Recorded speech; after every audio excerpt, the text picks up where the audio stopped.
can't remember it myself. I'm a little rusty on it. I'll hum it for you.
Shall we get started? Yeah.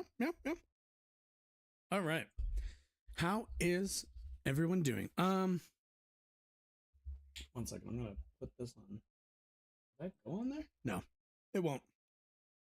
All right. Let's do the intro really quick, and then get into stuff. Right. Good morning, good afternoon, good evening, whenever you might be watching this. My name is Josh, and welcome to my channel. On here, we talk news, politics, and current events. And currently, the event going on right now are people blowing the fucking leaves right outside my window. So hopefully you don't pick that up too much. I think they finally moved on. I was like waiting for them to move on to the next unit. So hopefully that means that they're done for at least ours. But yeah, how's everyone doing today? What do we have today? Let's see. I want to kind of look at a little bit. So I haven't really covered it too much. By the way, I'm going to be eating a bit. This is lunchtime for me. I'm kind of late, I know. But I want to kind of take a look. I guess apparently the Koch network has backed Nikki Haley. I kind of want to take a look at a little bit of that. And generally, take a look at the state of the Republican primary race. I'm just a bit curious where things are kind of standing. I mean, certainly I think it's goes without saying that I don't foresee Trump losing the primary. That's just not really something I particularly think is oh my goodness is highly likely, but we'll take a look at that. Next I want to take a look at I believe it's AIPAC attempting to run a primary challenger to Rashida Tlaib. We'll take a look at that. Oh man, I'm still wearing like my pants. I'm kind of thinking maybe I should switch to shorts. 1 second. Here, we're gonna go on a BRB for like 2 seconds while I switch, because you guys don't get to see me change. I'm gonna target.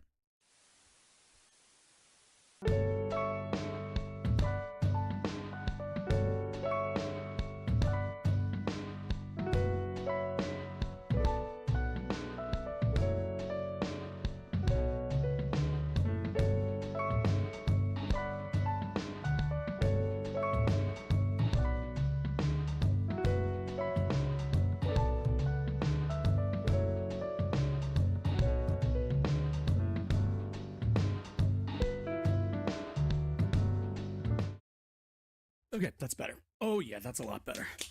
Legs can actually get some air. All right. Where was I? Yeah. We'll take a look at that. And then, what's it called? And then, I figure we'll just kind of watch some videos and have some fun today. I don't, I feel like news-wise, other than like, doing the, speaking on the Gaza situation, there's not really too much that I've been able to see. A lot of incredibly breaking news. Nothing like super duper crazy. We'll take a look at the Al Jazeera updates before we do anything, just to kind of get some kind of idea as to what's going on over there. But otherwise, I don't really want to spend too much time on it. We've talked about it a decent amount. There's I don't really, as of now, I don't know if I really have anything different to say than what I would have had to say like a week ago. Excuse me, who's down there? Oh, that's River. Okay. So yeah, we'll do that, and then otherwise just hang out for a little bit, talk some stuff. It's actually funny, I got a where's my phone? Fuck, all the way over here. I got a message from somebody, or at least a thing on like YouTube, a commenter on YouTube who was asking if I'd debate Haas. If anybody's was here a couple streams ago, maybe that might have been last stream, I don't remember 100%. I did a video where I guess Haas showed up on Tim Pool to talk about MAGA communism, and I found it to be incomprehensible. And somebody was asking me if I'd debate him, and I mean, certainly I will, but I don't really know what we would talk about. But we'll kind of see how that goes. That'd be interesting. That'd be fun, right? Anyway, let's go take a look, shall we? Let's let's get on with it, shall we? War, Israel-Hamas war. 2 Israeli captives released in Gaza. Israel's army says 2 Israeli captives have been freed in Gaza ahead of the expected release of 10 others. 30 Palestinian. Oh, what is this? This just came in, right? Yeah, 2118. Yep. Qatari foreign minister confirms 6 exchange between Israel and Hamas. Spokesman Majed Al Ansari said in a post on X that 30 Palestinian prisoners will be released in exchange for 10 captives in Gaza. Cool. The release of 2 Russians and 4 Thai nationals from Gaza today, he added, is taking place, quote, outside the framework of the agreement. All captives were handed over to the Red Cross, he said. Cool. 10 Israeli captives. We already heard about that. PRCS says 21 trucks delivered to Gaza City and northern areas. Palestinian Red Crescent said it delivered 21 8 trucks into Gaza City and northern areas. It said its team successfully distributed 254 aid trucks. Notice it's not the PCR, it's PRCS. Said it provided crucial essentials, food, water, baby formula. That's good, that's good. Aid worker says the prospect fighting will resume. Medical aid for Palestinians has shared testimonials from some of its aid workers in the Gaza Strip where the residents are hoping for an extension of the truce. Quote, I lost my son, one worker named Nawraz said. I'm checking if anyone knows if my house is still standing. I want to go back and collect anything that reminds me of the son I lost. Jesus. Another MAP, aid worker, Tarnim, described clearing the rubble of their sister's home during the first day of the push and fighting last week. The next 2 days I queued for cooking gas. Now I'm counting down the hours until the bombing restarts. I'm extremely worried. Interesting. Yeah, I mean, okay, I guess the reason why I'm not really saying a whole lot, or at least, it's just, what can you say? Hopefully that we can hope to see a continuation of this. The release of prisoners, of hostages from both sides is what we want to see. We want to see a continued ceasefire, or whatever they're calling it, a humanitarian pause, whatever whatever you want to call it. We want to see this continue. This is good. This is positive developments. I'm happy to see a pause in the fighting. Well, so much as there is fighting. So yeah, I mean, we'll kind of take it in stride and take it as it goes. It's kind of a one, take it a day at a time sort of scenario.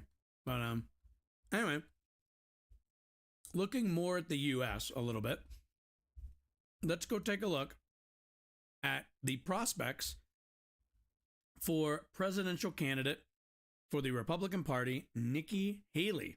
Right? Mm-hmm. Actually, I'm going to turn this up since I'm a bit far. All right. So,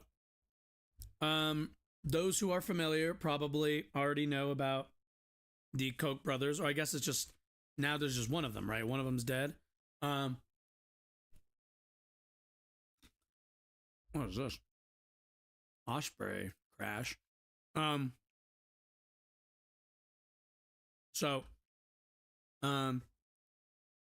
It looks like they ended up backing her so far in the primaries. I don't know how much this changes, to be perfectly honest. I don't feel like the Republican Party, certainly not their voters, are going to be swayed or interested in, whatever the Koch network is interested in. I just, they'll throw money at her as a candidate, and I'm sure that will help, but, her prospects. But I fail to see what any of this is doing for anybody else. But let's go take a look, shall we? All right. Nikki Haley wins backing from powerful Koch network as she aims to take on Trump. Let's zoom in a little bit. Okay. These old eyes. Let's see. Americans for Prosperity, the political arm of the powerful Koch network, formally endorsed Nikki Haley's presidential campaign on Tuesday, promising to commit its nationwide coalition of activists and virtually unlimited funds to helping Haley defeat former President Donald Trump in the GOP primary contest. So, I guess the question is like, the question one has to ask themselves is like, all right, why are they so disinterested in Trump? To which my guess would be, there's just not really, I just don't really think there's a lot of, they don't have a lot of assurances with him, right? Like with all those legal troubles and everything else, and how much, of kind of a bit of a mystery box he is.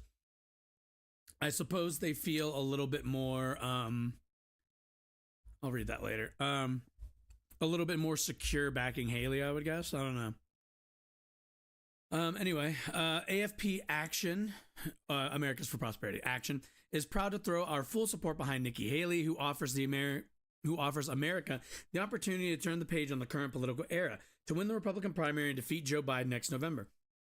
AFP President and CEO Emily Seidel wrote in a memo announcing the group's decision. She has what it takes to lead a policy agenda to take our nation's biggest challenges and help ensure our country's best days are ahead. With the grassroots and data capability we bring to bear in this race, no other organization is better equipped to help her do it. The endorsement may help Haley address one of her biggest strategic liabilities. Despite seizing some polling momentum in recent months, especially in early primary states, the former United Nations ambassador's campaign has been lacking significant resources on the ground to ensure supporters turn out to vote. But now, she inherits the organizational heft and what may be the most powerful conservative grassroots organization in the nation. The Koch network, previously referred to as the Koch brothers, has been building a network of paid conservative activists and volunteers in key states for several years. Through last summer and the fall alone, Americans for Prosperity activists communicated with 6 million primary voters, either in person at their doors or on the phone side outside. So, okay, because to keep in mind, the Republicans did not have an incredibly successful 2023 or 2022 in terms of like the midterms and everything. So, I mean, I guess I guess I'm calling into question how much this is going to matter, right? Because the question is, okay, she's going to get this, she's going to get this huge network, but if that network isn't like, if all these activists and all these volunteers and everything aren't delivering W's in the bracket, then, I mean, I guess, it kind of comes down to like, what good is that? What good is, what good is this backing if it's not really gonna, cinch you a win or something like that? But I don't know. The endorsement marks a particularly painful blow to Florida Governor Ron DeSantis, who had championed conservative priorities in Florida, but struggled to emerge as a clear Trump alternative in the 2024 primary contest. It's unclear, however, whether the endorsement can help weaken Trump's grip on the Republican presidential nomination. I don't think so, given his commanding lead over DeSantis and Haley in virtually every poll. Is there a poll where he's not, like, by far leading? Like, Republican primary, here we go. Let's see, November, yeah. Like, he's in the, what is he at? He's just shy of 60 and Haley's sitting at 10%? God, okay, DeSantis at 12.9, but like, how much does that really matter when, I mean, I guess you could argue that Chris Christie, any support that he's gaining is going to go towards probably split between Haley and DeSantis. Maybe I would think more toward Haley, but Ramaswamy's got 5%, and Ramaswamy any support when he drops out is going to Trump. So give Trump an extra 5 points. So, I mean, what are we talking here? 65 to 10 to 12? Maybe more like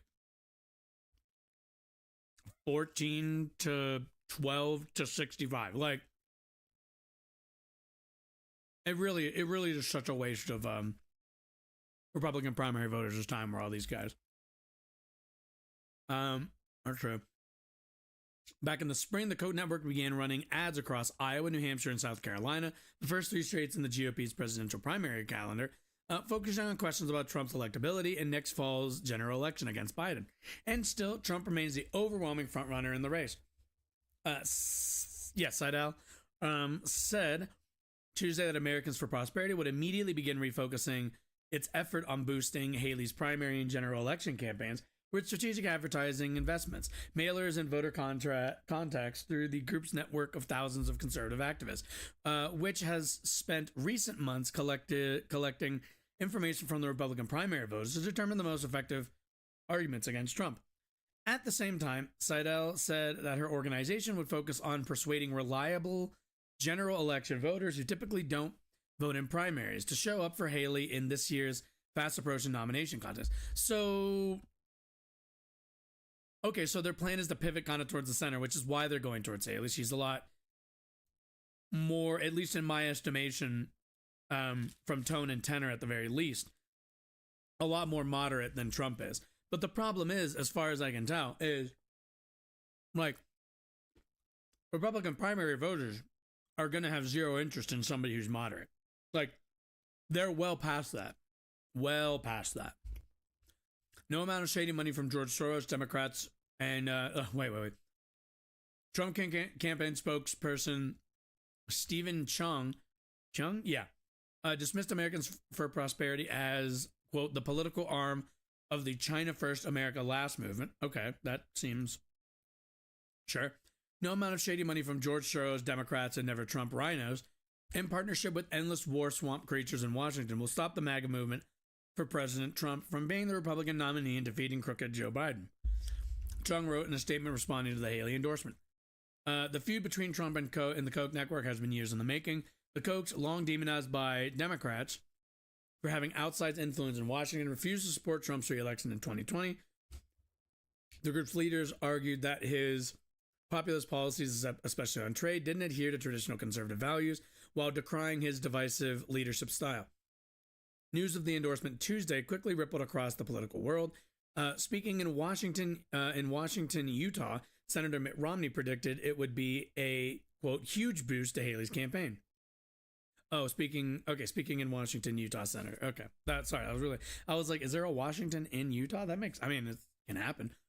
Romney, a vocal Trump critic, said Haley has proved naysayers wrong before, and quote, and she's doing it again. I think it's a huge boost for her campaign and may create the kind of momentum she needs. The DeSantis camp was not pleased. In a statement, DeSantis spokesperson Andrew Romeo likened the Koch endorsement to a contribution to the Trump campaign. Congratulations to Donald Trump for securing the Koch endorsement. Like clockwork, the pro-open borders, pro-jailbreak bill establishment is lining up behind the moderate who has no mathematical pathway of defeating the former president, Romeo wrote on X, on Twitter. Yeah, got to remember. Every dollar spent on Nikki Haley's candidacy should be reported as an in-kind to the Trump campaign. No one has a stronger record on beating the establishment than Ron DeSantis, and this time will be no different. Yeah. Yet the Koch network is convinced that Haley is better positioned to defeat Trump and Biden than DeSantis. In a polling memo, senior advisor Michael Palmer highlighted Haley's, quote, sustained momentum in recent months, while noting that many primary voters in Iowa and New Hampshire are only just beginning to pay close attention to the contest. Governor DeSantis, has been a tremendous leader of the state of Florida, but all the evidence we've already shared on this call point to the fact that Nikki Haley is the strongest candidate in this race, and that's why we decided to support her. Meanwhile, Haley said she was honored to have the support of Americans for Prosperity, including its millions of grassroots numbers all across the country. AFP's Action members know that there is too much at stake in this election to sit on the sidelines. She said this is a choice between freedom and socialists. It's comical, man. I swear to God. It's kind of like, it upsets me because like I've heard funny story. So we went to Kohl's recently because I wanted to buy some new jeans. For like the wintertime, right? And they only let you take so many things into the changing room. And they hand me a little card, right? A little thing to put above the to put on the door. She asked me, how many items do you have? I'm like, 3. She gives me 3. I'm thinking, did you just happen to give me 3? Is this a random number? To which I asked, like, all right, what if I had like 17 items? She'd be like, well, you can't take all those in. You can take a max of like 5, I think, was like the number. And like I kind of laugh, like it's kind of silly. But also I get it. They probably don't want people taking a million things in there. B, they almost certainly don't want people taking a million things and leaving them in there, and then their staff has to pick all of it up. Like, that's probably a huge pain in the ass. It takes people off the floor and everything else. But see, obviously, you got to think about retail theft. They don't want people taking too many things in there because they don't want people hiding things or whatever. So, totally understandable. Hardly an inconvenience.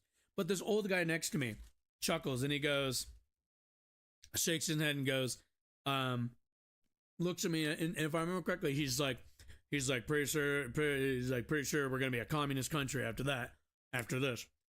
And like, I kind of laugh just to be friendly, but there are really Americans who like have such a lack of understanding about socialism, communism, and like the concept of freedom that like it's become like, what's the word? Like, it's become such a mental liability as like an American where you can't differentiate between like authoritarianism, socialism, communism, fascism. Like, they can't do it.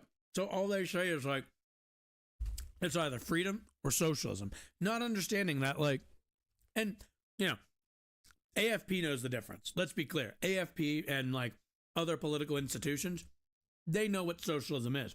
And what it is a socioeconomic theory that doesn't put their donors, their kind of wealthy benefactors at the center of society, which is something that they don't want. Like, plain and simple.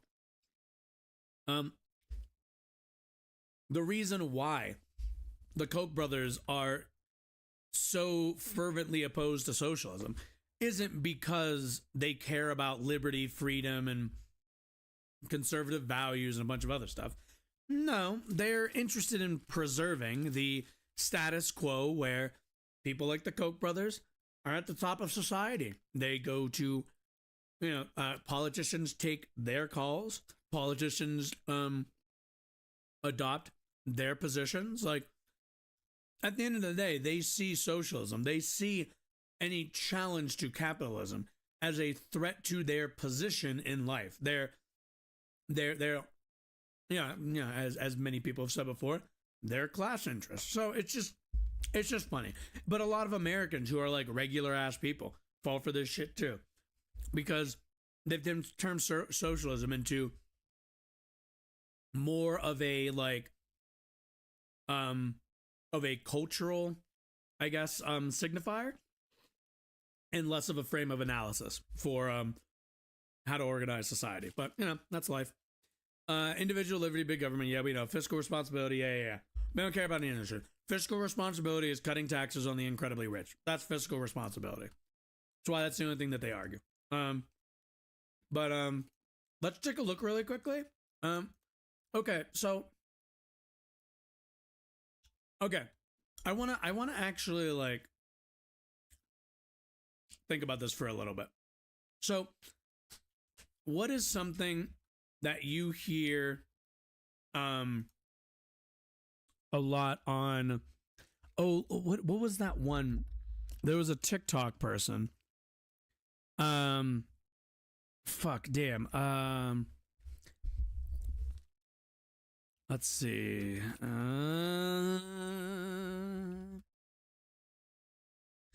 I want to like find what exactly I'm looking for, I guess. Like the thing I'm looking for are people. Oh, wait, could I find it? Maybe let me go find it on Reddit, actually. I think I remember yeah, I had like a small back and forth with somebody about this. Okay, here we go. Okay. Oh, it was Jacobin. Oh, yeah, yeah, okay. Tell me if you've seen this sentiment before. If Donald Trump wins next year, don't blame the voters, blame Joe Biden, right? It's the job of politicians to appeal to voters. Right now, what Joe Biden is selling is 2 wars and an economy that isn't working for far too many ordinary people. If Donald Trump wins, don't blame the electorate. This is Biden's election to lose. So, okay. I want to use this as a frame real quick. Before, can you not? No, get down. No, you're not allowed to climb on that. So what's the sentiment that you see on the left a lot? It's a lot of like, I'm not going to vote for Biden. We saw this from Anna Kasparian a handful of weeks ago. It's kind of become, to my understanding, a bit of a trend on TikTok. Can I find it? Is that like a thing I could find? Let's see. If I just do like Biden. Oh God. Okay. We might have to mute the desktop audio for a minute. Okay, let's see.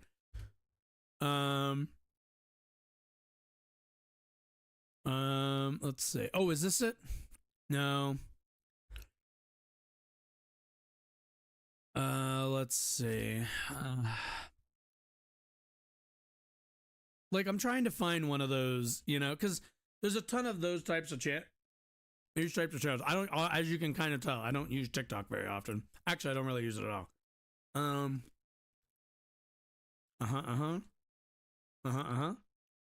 Right?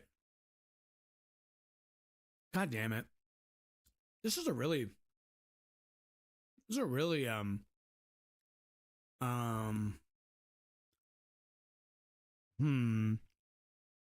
election maybe?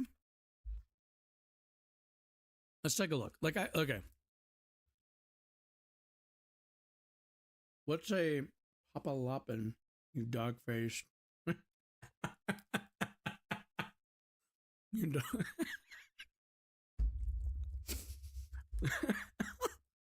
Not a whole lot, comrade here. I'm trying to find a good example and failing because I don't use TikTok enough to actually have it in my algorithm. And I also dropped a fucking pistachio. Oh, I think I found it. I did. I found it. I think. Wait, that's not a pistachio. Is that a pistachio? Okay, I don't know what that is actually. No, that's a pistachio. Oh no, it's just without the. Okay. No, I'm trying to. Okay, wait. Is this it? Okay, let's find out. Is this it? Oh, here we go. Okay, yeah. Holding politicians accountable means you don't vote for them when they do things you don't like. Okay. This is kind of the vibe I'm thinking. I keep seeing people say that they're not going to vote for Joe Biden because of what's happening in the Middle East or some other. Comment down below if Harry's video made you want to vote for Joe Biden. Hi, Victoria. Big fan. Only reason I'm stitching your video and not Harry's is because I think it should have more traction than it does. But really, I'm just adding on to your point here. And I want to be clear before I start that I will vote for Joe Biden if I have to. I make no qualms about that. But okay, I this think person has actually had the right opinion. Harry need to realize is that okay, I can't find it. God damn it! I don't use TikTok. God damn it! So we're gonna move on. My point being, though, my overall point being, how many times do you hear, if you're on the left, if you spend any kind of time with the online left, do you hear people bag on about like, oh, you know, Biden needs to drop out, or I'm not going to be voting for Biden because of his position on Israel, or he didn't forgive enough student loan debt, all the rest of the stuff, right? And I feel like a lot of times we kind of forget what the other side is up to. We kind of like, take them out of the conversation a bit to make this argument of like, I'm not voting for Biden because he did X or didn't do Y, because Biden has to earn my vote, right? That's what people always say is, politicians have to earn your vote, right? And while I can understand that sentiment, I want to take a look really quickly at where the presidential primary candidates stand on Israel, Ukraine, and China. Now, you can take a guess as to where Biden is, and we're kind of gonna, and keep that in mind while we do this exercise, to kind of remind yourself, okay, is Biden perfect? No. Is Biden even good? He's like fine. He's like a 50-50 for me. Like, he's not getting a C average on my scale. He's probably getting like an F to a D average at best. But the real question, the actual question we need to be engaging with is not how bad is Biden, right? How much we are disgruntled, how unhappy we are, how all of those things. All of that is a lot of, I think, distracting. It is a lot of distraction from what are our actual realistic choices. And these are our choices. So, all right. There's a common belief that foreign policy does not win presidential elections, but 2024 may be the exception. An intense time on the world stage, the U.S. is playing a supporting role in two foreign wars, Ukraine and Gaza, while simultaneously trying to shift its national security focus to the challenges posed by China. I'll be honest, I still don't really know what exactly the security challenges are with China, but whatever. If there were any questions about the role of foreign policy in the Republican primaries, the answer came following the October 7th attack by Hamas on Israel. Let's skip ahead, shall we? Should the U.S. support Israel unwaveringly? We have Burgum, Christie, DeSantis, and Haley all saying yes, basically the Biden position. And in the no and has been critical of Israel's government, we have Trump and Ramaswamy. Now, Trump is a bit of an interesting one. Ramaswamy can obviously go out there and be as critical as he wants. He's a bit of a, what's the word? Ramaswamy's a bit of a, what's the word? He's untethered, right? Like, he is politically just he can go with the wind. He sticks his finger up in the wind, sees where it's going, and that's the direction he goes in. That's neither a good or bad. That's just a general analysis of his politics. Trump, on the other hand, I would kind of have to see how they substantiate this, because I haven't seen him be meaningfully critical. I'm sure he said something that was critical at some point, but I haven't seen anything that's like incredibly critical. But let's take a look. Republican field has largely lined up behind Israel, as is the typical conservative ideology, and rejected calls for a ceasefire, naturally. Though there has been some differences, Trump initially criticized Benjamin Netanyahu and referred to the Iran-backed Hezbollah, another militant group in the region, as very smart. Those comments were widely criticized, both Republican.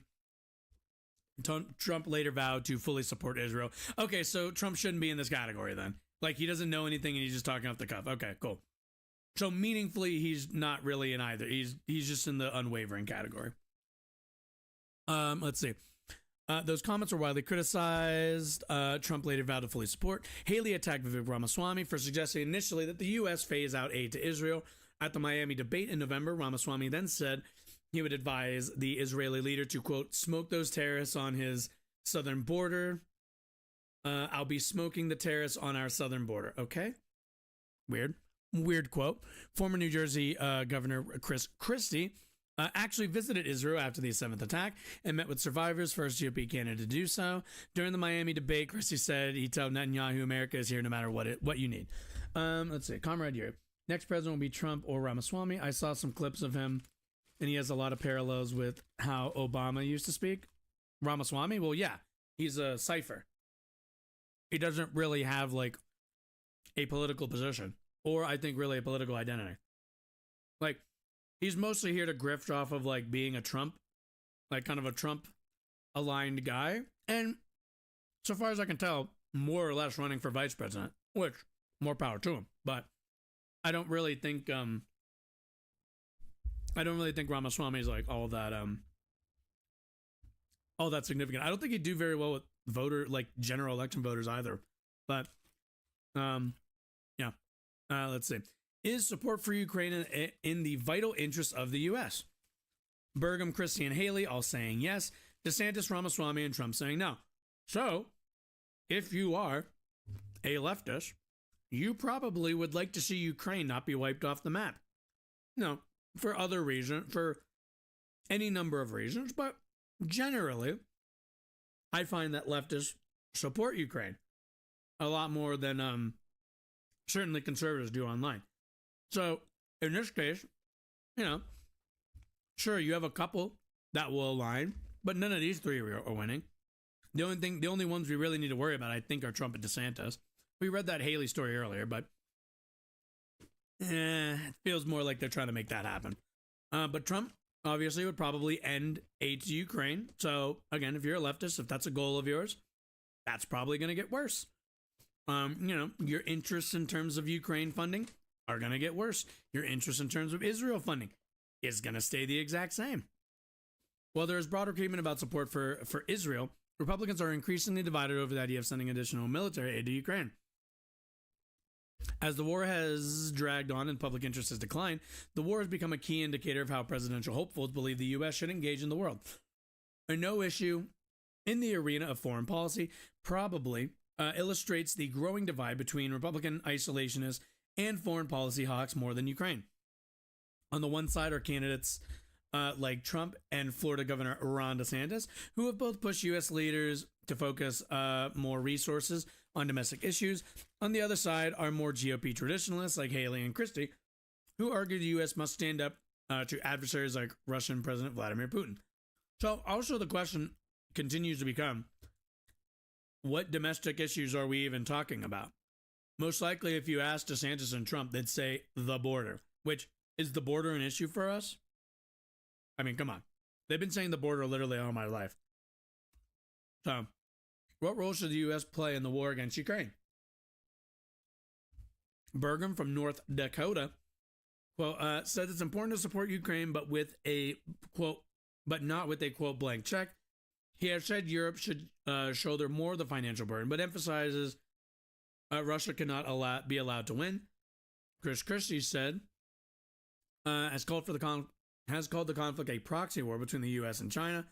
He traveled to Ukraine and spoke of the inhumanity that he witnessed. I mean, if you believe that, then yeah, you're probably rah Ukraine then, right? Because you don't want to be a China person, sure, a supporter or whatever, a rhino. Let's see.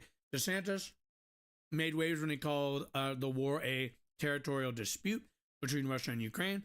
He later backtracked amid an outcry of criticism, but he continues to oppose sending more. Yeah. Fucking coward.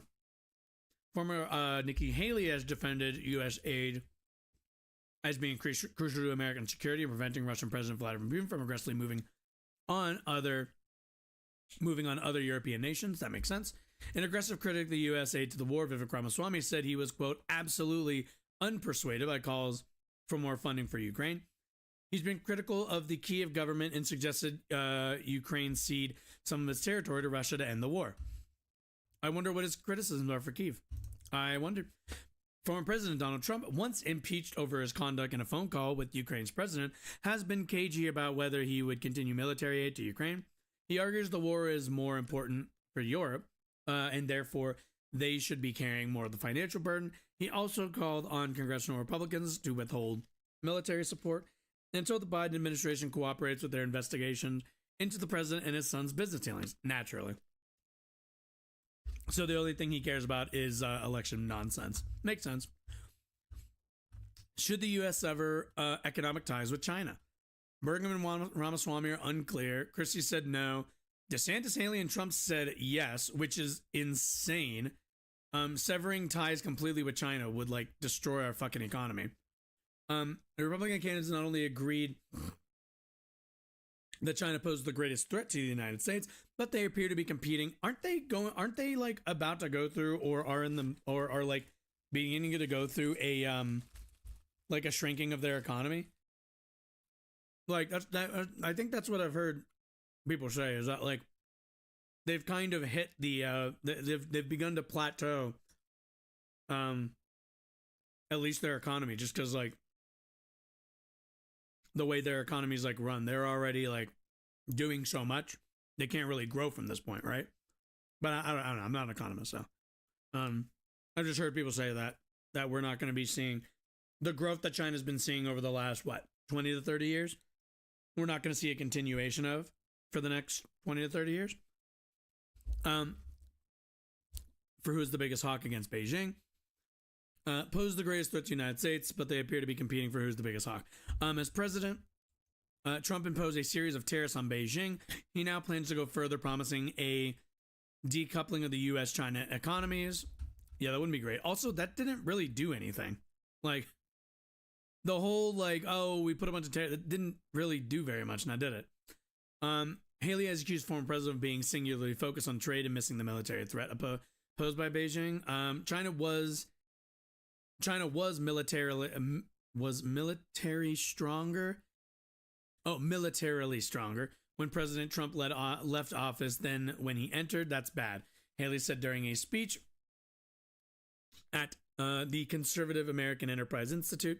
She says the U.S. needs to modernize its military and end trade. Really, we need to modernize? Our military isn't modernized enough? Insane. Says the U.S. needs to modernize. DeSantis has compared the threat posed by Beijing as being equal or greater than the one posed by the Soviet Union during Cold War. No, it's well, if we're talking like threat of nuclear war, no. If we're talking threat of economic, what's the word I'm looking for? Of China becoming the economic like leader in the world, then yeah, absolutely. But like those are two very different. America just not being the top economy in the world is not the same as like nukes being dropped and thermonuclear annihilation or whatever. Let's see. DeSantis of the Soviet Union Cold War. He's pledged to reorient U.S. foreign policy towards China, but there is nuance among them. Yeah, Russians are tired of fighting that war, but I'm not sure if they would take the deal for the ceded territory. I mean, the question is like, why would they? If they take it, like, I mean, I guess they would take. No. Let me rephrase that. I guess they would certainly take the ceded territory. I think they'd take that half measure, but there's no reason why Ukraine ever would. Ukraine has no interest in taking a deal where they lose land after holding their own for quite a while now. Even with US aid, like at the end of the day, Ukraine has to be thinking like, no, we're not giving up land. We fought for all of this. We're keeping all of it. You can go back with nothing and be failures. Should the U.S. military force use military force in support of Taiwan if it is attacked by China? Bergman has called for putting anti-ship missiles in Taiwan. Christie, if we had to. DeSantis has avoided answering whether he would, because he's a coward. Haley says the U.S. should be helping Taiwan strengthen itself militarily. Ramaswamy said send the military to defend Taiwan. I find it really weird that he would be so like unwavering on Taiwanese support, but not on Ukraine and Israel. But whatever. Declined to say he wouldn't take the option off the table. Okay, so like. I bring up all of this and I read through all of this to kind of reiterate my what I was saying earlier, which was, as somebody on the left, as 2024 kind of comes to a head and as we get closer and closer to election day, I need people, especially on the left and especially on the far left, by the way, to understand that this isn't a popularity contest. And this isn't, high school cafeteria politics. This is real fucking serious world politics. And if you are willing to take worse outcomes because it'll make you feel less guilty or better or whatever problem you're having ego-wise when it comes to voting, whatever that might be. You need to do some searching. Seriously. This isn't a voter shaming thing. This isn't a vote blue no matter who thing. This is I need y'all to get to step outside and recognize that there's bad, there's worse, there's better. And those are your options. And sometimes we don't get all three. Sometimes we don't get all three. And it's learning to accept that. And use your vote properly and strategically. That is meaningful. But either way, Chinese economy is growing. No, if they plateaued, that'd be interesting. But from what I've heard, yeah, because they're gonna be. Let me Google it really quickly because I've heard this. I haven't Chinese economic decline.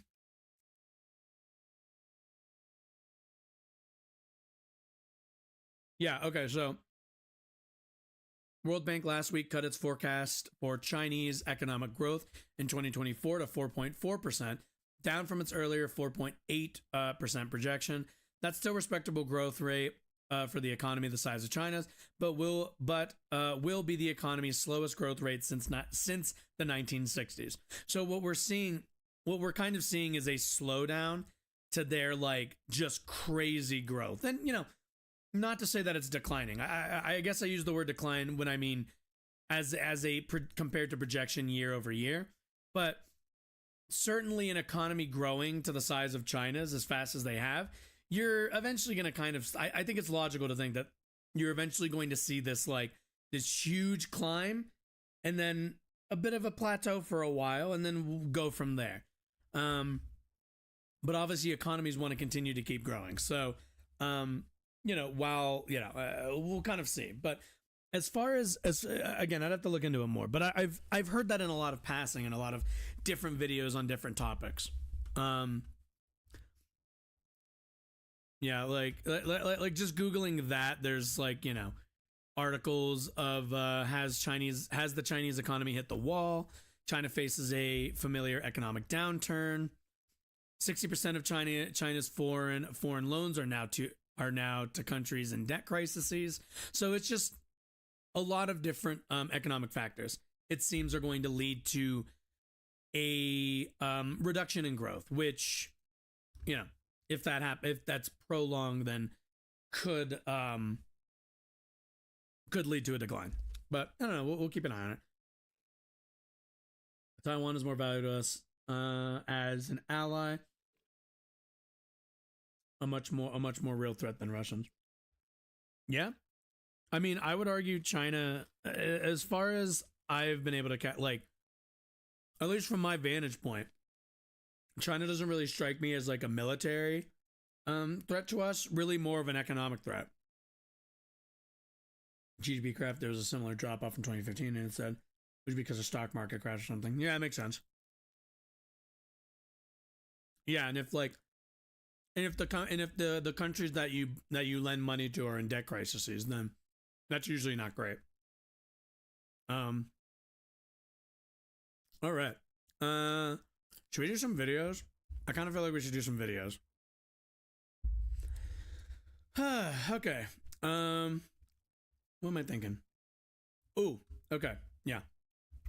So Ted Cruz apparently showed up, foolishly in my opinion, to I guess, well, the channel's Breaking Point, but when it's Ryan Grimm and the other girl, whose name I cannot remember right now, it's Counterpoint, right? I'm pretty sure. Showed up to talk about the Israel-Hamas war. I want to watch that because I love me some Ryan Grimm. Let's get into it. Well, we're joined now by Senator Ted Cruz I was right. of It's Texas, who's counterpoint. also the author of the new book. It's called Unwoke: How to Defeat Cultural Marxism in America. You can see it up on your screen. Okay. I said it earlier that people have like no understanding or idea what like communism and socialism and stuff like that is. This is like another good example of like, yeah, none of you know what you're talking about. Like it's like kind of embarrassing. But you know, how many Americans like this is their approach is it's just kind of what's it called? It's just kind of sad, I guess. Let's see. Do you support Israel or Palestine? Palestine. Right I mean, now, I guess the question to be a little bit more nuanced, my issues with Israel is I don't like ethno states, and I think they lead to really bad outcomes, not just for their citizens, but also for the neighboring territories. And in terms of Palestine, I think most of the people in Gaza are Palestinian civilians. There are factions of I guess what they'd call like freedom fighters or resistance fighters. And depending on the actions of those groups, either garners garners my support or a rejection of my support. So, it's very like, it kind of depends on who we're talking about. But overall, like the entire situation, I probably lean a lot more towards Palestine because those people have been oppressed for like 75 years or whatever. So, I tend to not like when people get oppressed by other groups. Just not a thing I'm really super fond of.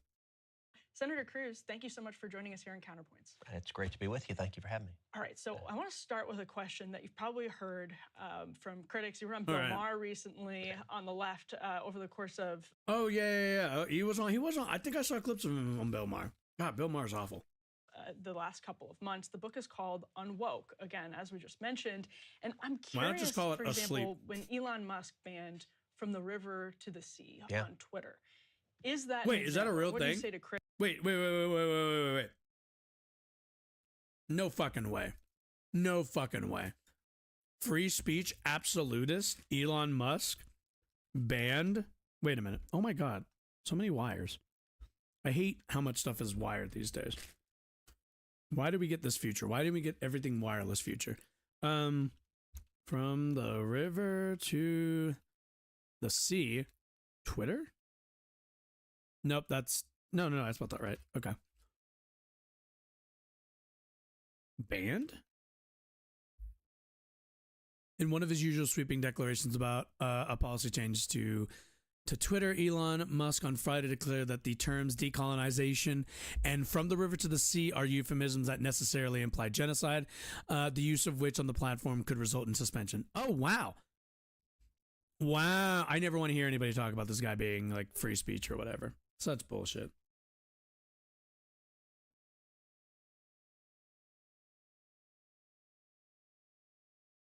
Critics who would argue that's an example of... I can't believe he'd go and ban a word. Wokeness. Do you support I can't imagine banning that from Twitter? Look, I don't support banning really anything. I believe in free speech, and I think that there's a real... What about transgender athletes? Aren't you in Texas, bruv? Feel like banning those, huh? difference. It's one of the things I talk about in the book between the left and the right. The approach of the radical left, the approach of the cultural Marxists, is to use power and force and coercion to silence voices they disagree with. And by and large, power and force and coercion. Do you mean like, I don't know, the police, the judicial system? Like, these are power, force, and coercion. The the force of like written law by individuals. Like, is that those three things? Like, what he's describing is how like basically all groups operate on a political level. Large conservatives, we're not looking to silence the left. I don't want to see Bernie Sanders or AOC silenced. Frankly, I want to have people hear what they say more because it's so idiotic. Look, I agree with John Stuart Mill. The best cure for bad speech is more speech. And so, but at the same time, we need to understand the reason I wrote this book is what has happened in America. Look, millions of Americans across this country are looking at the state of the nation going, what the heck happened to the country we love? And what has happened is never every gonna happen. major institution He's too much in of a America cuck. has been captured. I'm sorry. He lost like everybody's respect when he did a phone bang for Trump after Trump like called his wife ugly. It's over. There's no coming back from that. By the radical left. And what this book does is it explains that. And each chapter in the book focuses on a different institution. So it starts off with universities. I call universities the Wuhan lab of the woke virus. It's where it was created, it's where it mutated, it's where it spread. This is true. From universities, the book goes to K through 12. You do get an education in universities then and journalism, gain a then new to government, perspective. then to big business, then to big tech, then to entertainment, Hollywood. Wait a minute. Ted Cruz went from college to a law office to Washington. Excuse me? TV, movies, music, sports, then to science. And the last chapter in the book focuses on China. And I describe China as a central nexus that is intertwined with all of them. And what the book does is they really want it two to things. be Number like one, it explains they really how want a and conspiracy. why They want like this major world force. institutions in America got captured by the radical left, but then even more importantly, because conservatives don't go to college as much. That's why.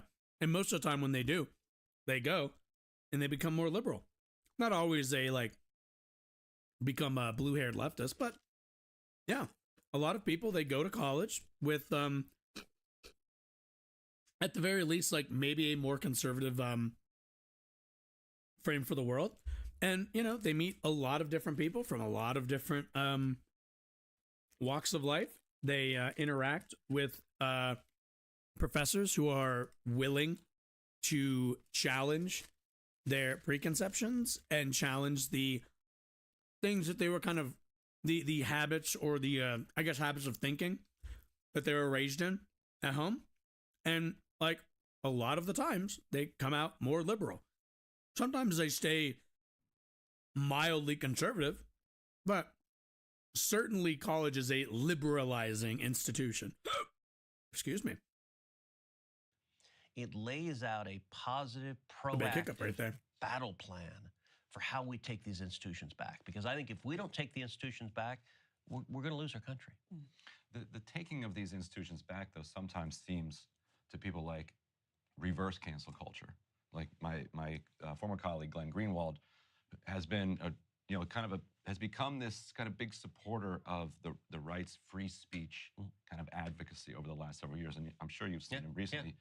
He's been extremely disappointed with the way that the right has responded to the Israel-Palestine catastrophe. Like he wrote, for instance, conservatives pushing this safety rhetoric, which isn't due to violence but words, should either apologize to the minority groups they mocked all these years or realize they're suddenly endorsing such flamboyant victim narratives because a group they like is claiming it. So why hasn't there been more kind of public support for free speech in the last 6 weeks? So look, I think free speech is the right approach, and I support free speech for everyone. I support it for radicals. I support it for leftists who hate me. I support free speech for thank Hamas. you, Ted. And I also support killing the terrorists so they can have free speech while they're in the grave.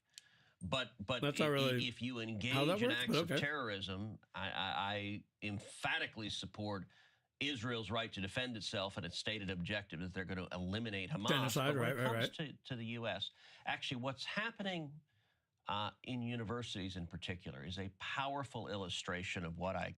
So I guess here's the question, right? Why are we still talking about university? Did I fall? Did I trip? Did I stumble into a hot tub time machine back to 2014?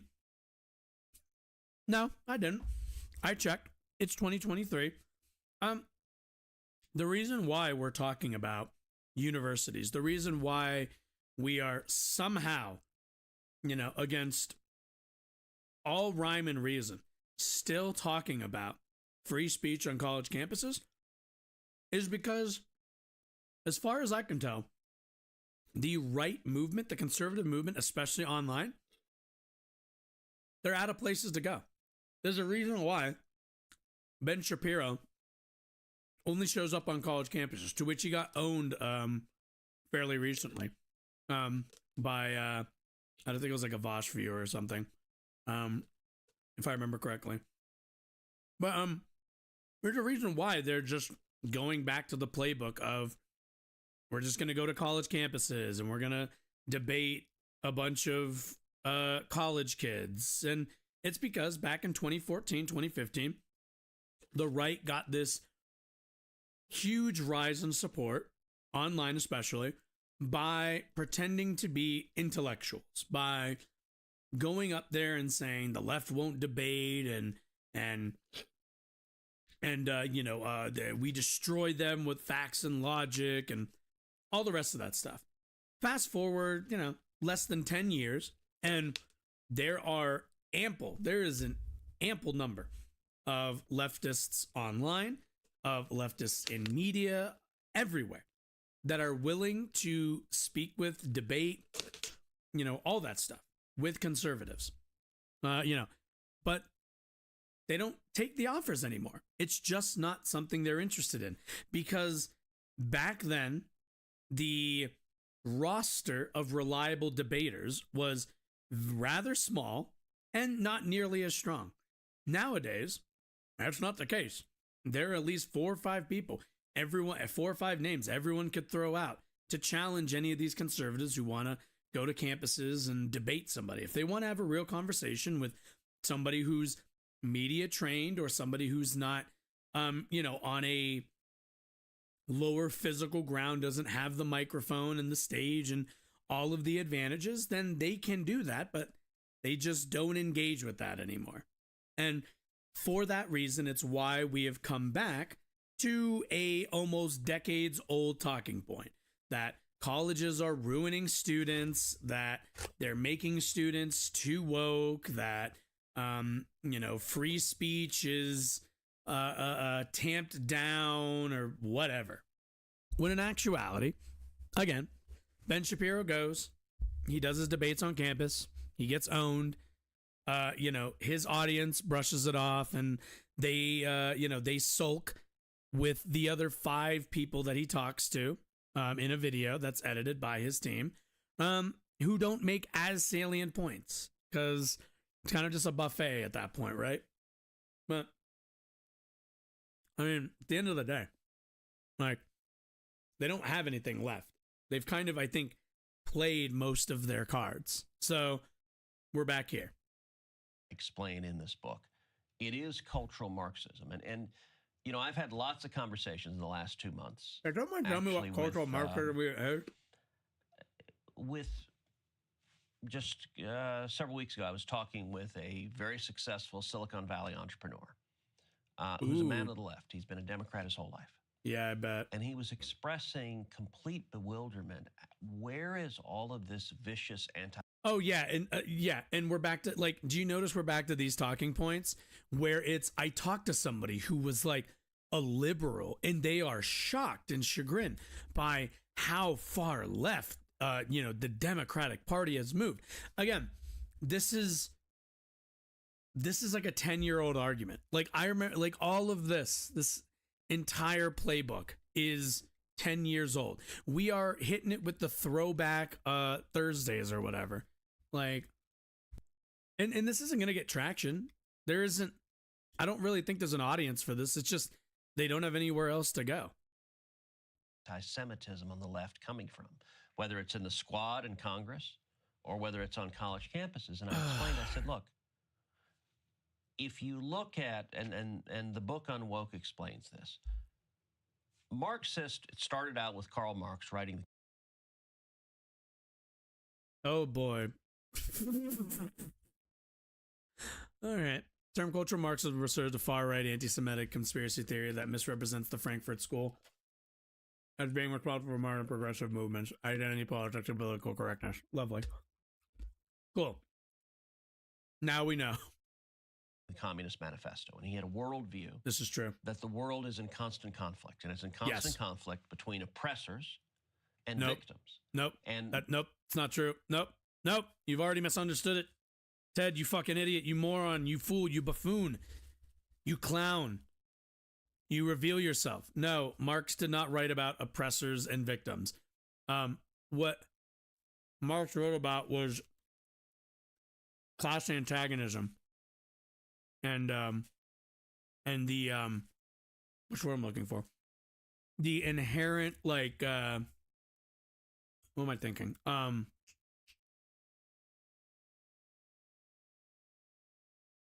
The inherent struggle between the and incentive structures for different classes of people within society. So mostly Marx focused on capital owners, and then like the proletariat, which are workers, and the incentive structures that each hold, and the way in which for the capital owner, having as few workers as possible is what's best for their bottom line. Whereas for the worker, having as many workers, and for that class of people, having as many jobs as possible to give people like careers and things to do is more important. It's also like comes down to the way in which your society is structured, as far as like who is given preferential treatment in your society. A good example of this is like, we have the Koch brothers on the Republican side, who they get their calls answered at any moment from any politician because they have the money and influence, the money to buy influence within political parties. Regular American citizens, the working man, does not. This is a class antagonism, because when you can bend the ear of a politician directly, and you can give them, thousands upon hundreds of thousands, millions even maybe, in support, they are not going, no politician is going to look at, a regular Republican voter from West Virginia who lives in like in a double wide, sending them a vote. Maybe they donate $20. Nobody is taking that voter's call over a Koch brother who is going to be giving them, again, hundreds, if not thousands, if not millions of dollars. It's just not going to happen. And that kind of ability to garner to garner that support, to again, like I said earlier, bend the ear of that politician, that in and of itself, being able to drive politics in a direction that favors you, is a class antagonism. But anyway, continue. Marx viewed things in a socioeconomic lens. Yes. And so the oppressors for Marx were the owners of capital and economies. And the victims were the proletariat, the working men and women. And the solution that Marx advocated for was the violent revolution of the proletariat, of the victims, to overthrow the oppressors and use government to forcibly redistribute the wealth. Well, no.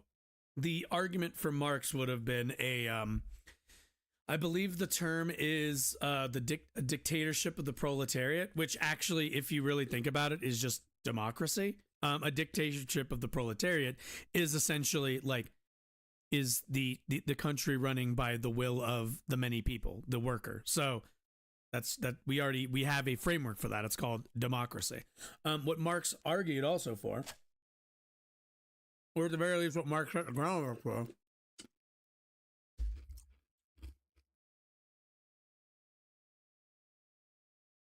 is worker democracy, and the just the general concept of worker democracy. Because keep in mind, we live in a democracy, right? We operate within in a democratic system in terms of politics. But do we do that in the workplace, the place where you spend most of your time? No. Your workplace is an authoritarian institution. Now the question becomes, why is that? Why is it that we see value in democracy when it comes to organizing our socio and political venue, but we don't see it valuable when organizing the workplace, when organizing a place in which we all work, we spend most of our time. Most of the way we live is through our work, through our labor. So why is it that that's authoritarian? If it's good enough for society as a way of organizing, why isn't it good enough for the workplace? That's kind of the, I think, general argument. And the violent half of that is, I mean, absolutely, it can turn to violence. There's been violent labor revolts in the past, but there's also been violent responses to those.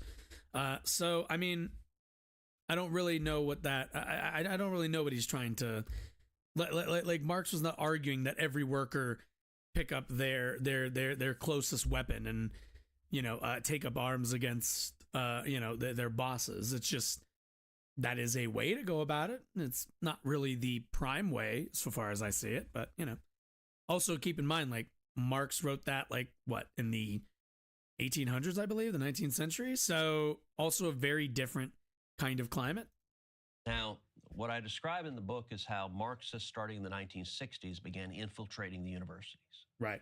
And becoming tenured professors, becoming administrators. This is the culture of Marxism. This is the anti-Semitism. Marxism begin to mutate. It started off just plain vanilla Marxist. Then it mutated on other axes. What's vanilla so you Marxism? had, for example, the same frame of oppressor-victim, but they shifted it to race, and that's where critical race theory came from. Same idea, constant battle, but based on races. Theory. They shifted it to gender and sexual. Well, yeah, critical theory is a lens of analysis that's like critical of other things, like that. Critical of race, critical, like there's, okay, whatever. Orientation and gender identity. That's where things like queer theory came from. And what I explained to this fellow I was talking to is I said, look. Did you also notice how, like, what is all of this seems to line up perfectly?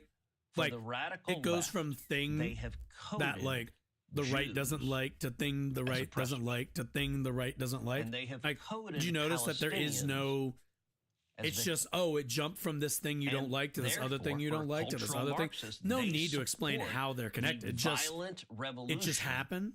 Of the so-called victims against the so-called oppressors. It is part of what's been indoctrinated. Down to just ice now. At these leftists who are radically protesting in support of terrorists who are committing atrocities that are unspeakable. That is a manifestation of the sickness that has taken over our institutions. Well, do you distinguish between opposition to Zionism and anti-Semitism, or do you believe that those are the same thing? I think anti-Zionism is anti-Semitism. What do you? So keep in mind, he's essentially saying that if you are not in favor of a Jewish ethno-state, then you are anti-Jewish, which makes like no sense when you extrapolate that to anything else. Like Germany in the 1930s and 40s were seeking amongst a lot of incoherence, where they were seeking essentially a German ethno-state and the expansion of a German ethno-state, or at the very least what they would call a German ethno-state, right? Or maybe even like today it wouldn't even be as specific as German. It would be a white ethno-state, right? But it's not like if I am against like the modern neo-Nazis who want a white ethno-state, it's not like my opposition of that is the same as my opposition to white people, right? Like that would be ridiculous. But they have to draw that comparison, and they have to link these two things to be able to even like begin to argue their position that anti-Zionism is anti-Semitism when they're not. I am strongly against the ethno-state of Israel. I have no issues whatsoever with the faith and the people of Judaism. It's just like, I grew up with I don't know if I'd call him a stepfather, but certainly a father figure who was Jewish and is Jewish and still one of my favorite people. So it's just like, no, these two things aren't, no, I'm sorry. Now, Zionists would like that because Zionists kind of rely on their faith being weaponized like that. But I think that's pretty shitty. You say to so many different Jewish groups who are who say that they are anti-Zionist. So the ones that are radical leftist organizations that look, there are 50 some odd Muslim nations on the face of the planet. There's one Jewish nation, the State of Israel. Do we have a Christian nation? The modern State of Israel was formed coming out of World War II, coming out of the wake of the Holocaust.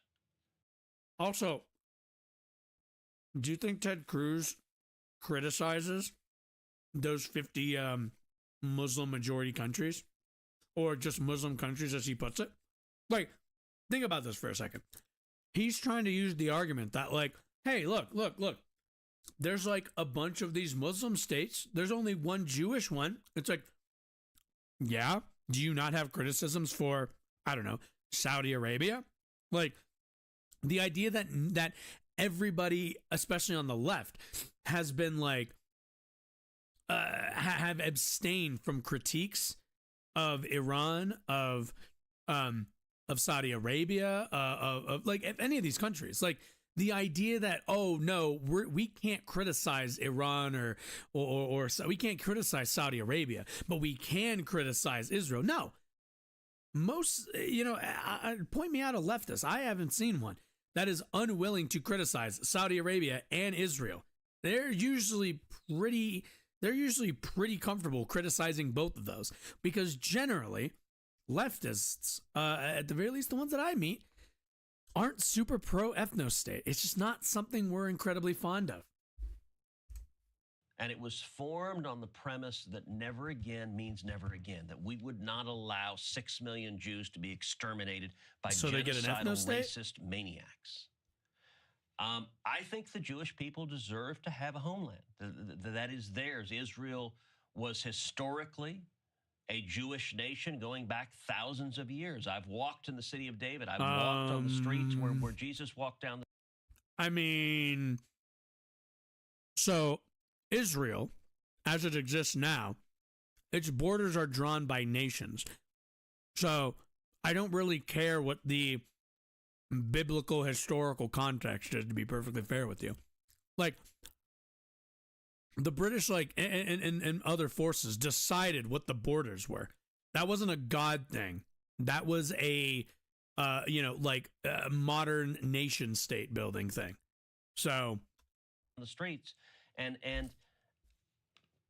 anti-Zionists. Look, when you see, like, I don't really care from the river to the sea that Jesus was there. That means from the Jordan River to the sea. It literally means I just care that the people who like state of Israel, because they live in the general Israel. region. They want to eliminate the only like, Jewish nation in have the world sovereignty that over is their region. Racist and genocidal. Now, you asked earlier, would I ban that statement? No, I'd allow people to say it.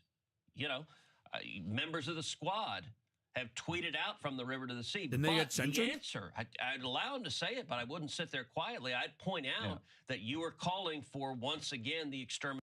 Which, keep in mind, he's in favor of them being censored, which is like literally like silencing them. So, of millions of Jews. As I'm sure you know, though, in Likud platform, it says, from the river to the sea, there will only be Israeli sovereignty.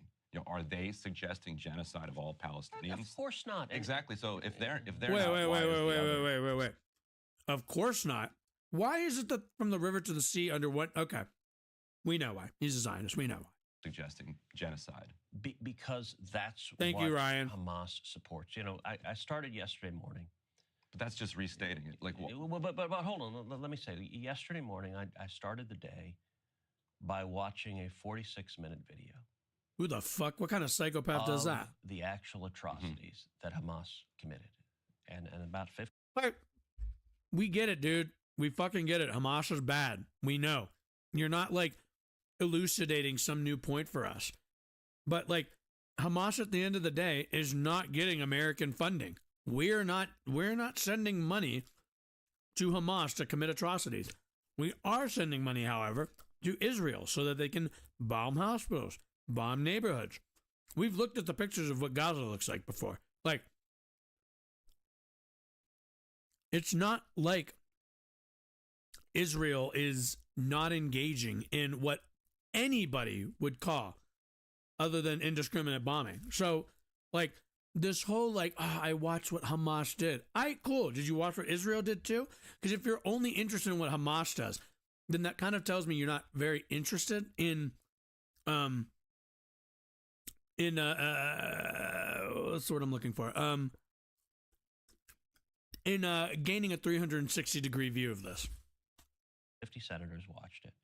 As you guys know, I do a podcast every week. It's called Verdict with Ted Cruz. I do it Monday, Wednesday, and Friday. Today's podcast is all about that video. Because yesterday morning, and right about this time, I sat in a room and I watched 137 people be murdered. And most of the footage was taken from body cams or cell phones that the Hamas terrorists were carrying. And they were gleefully murdering civilians. They were murdering women. They were murdering children. And look,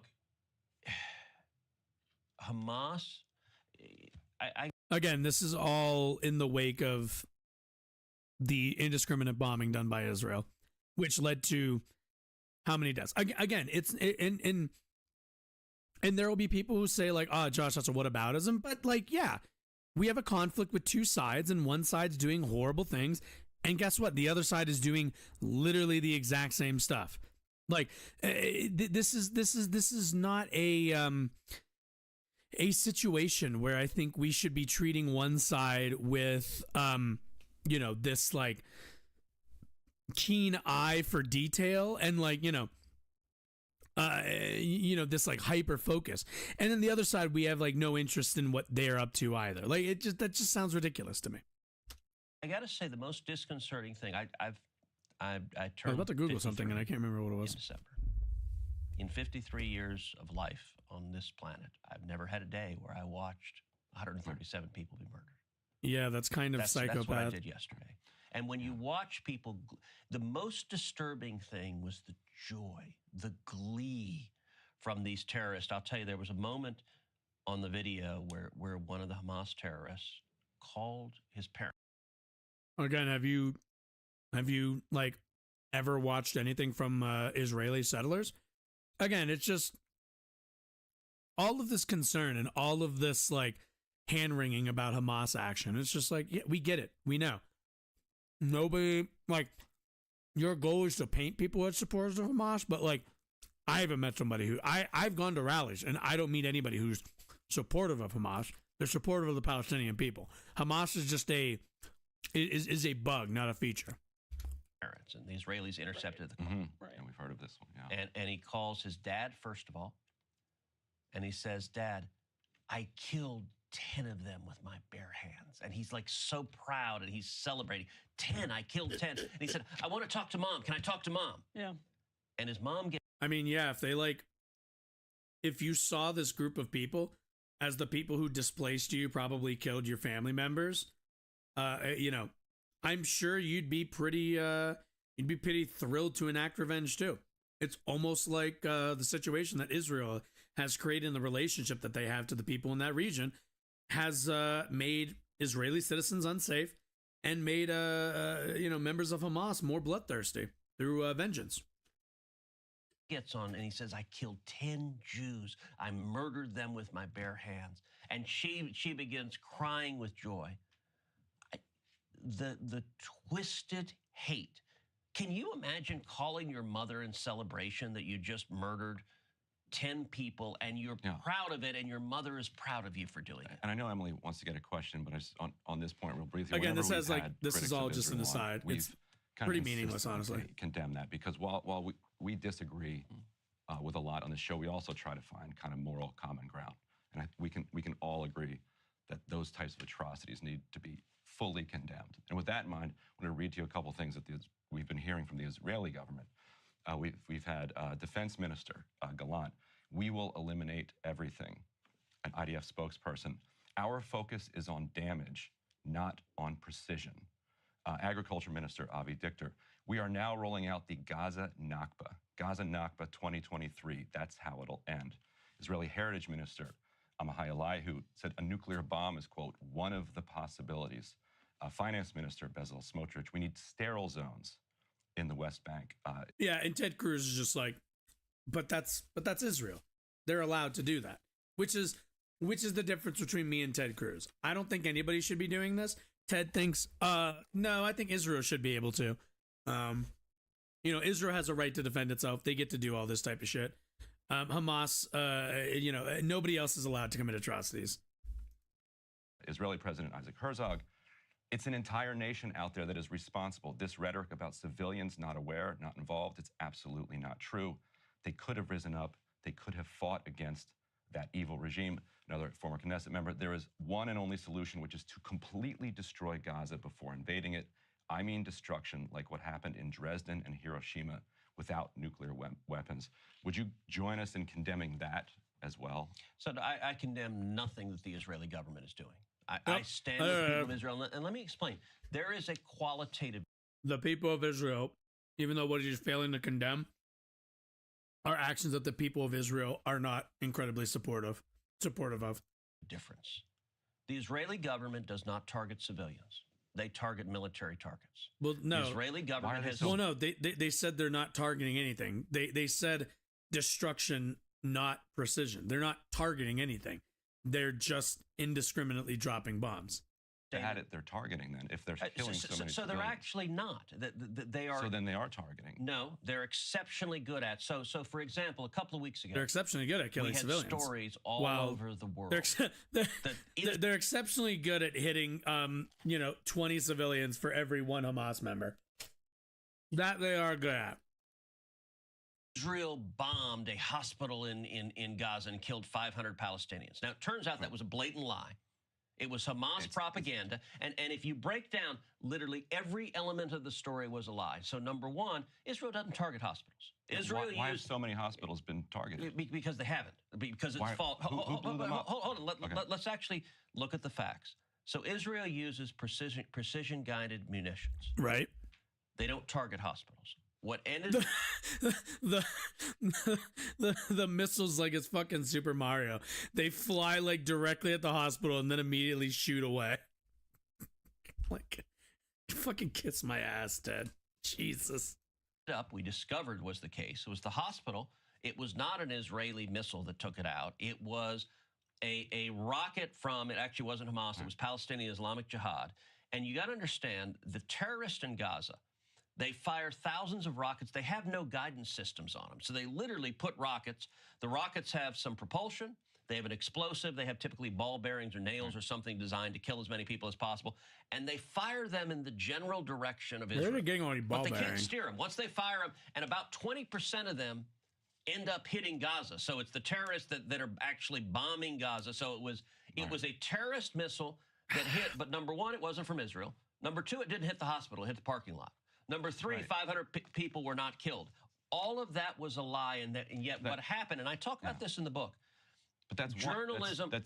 But look, so I can tell you there is no military on the face of the planet, including the U.S. military, that goes to the lengths that the Israeli military does to avoid civilian casualties. So I'll give you... But the IDF said our focus is on damage, not on precision. Yes, damage to Hamas, damage to Hamas, to terrorists. And I am all for... They have said the opposite. They keep saying that what they're doing is what they're intending to do. And here in the United States, we say that's not what they're doing. That's simply not true. They are targeting the terrorists. Are they lying? No, my focus is on damage. Good, damage Hamas. I want to utterly eliminate Hamas. And I'll tell you something Israel does, for example. So why are there Palestinian civilian casualties? The reason is because Hamas uses human shields. Hamas wants Palestinians killed. Look, you look at the... Well, yeah. The same way Israel wants Israeli citizens. The same way... the Israeli government wants Israeli citizens killed and taken as hostages. Like, this is the idea that these two forces are any different, to me, is laughable. It's rather obvious that Netanyahu's government is perfectly fine with, Hamas taking hostages and Hamas committing the violence that they did on the 7th, because it gives his government an excuse to cull Gaza a little bit. Like, yeah.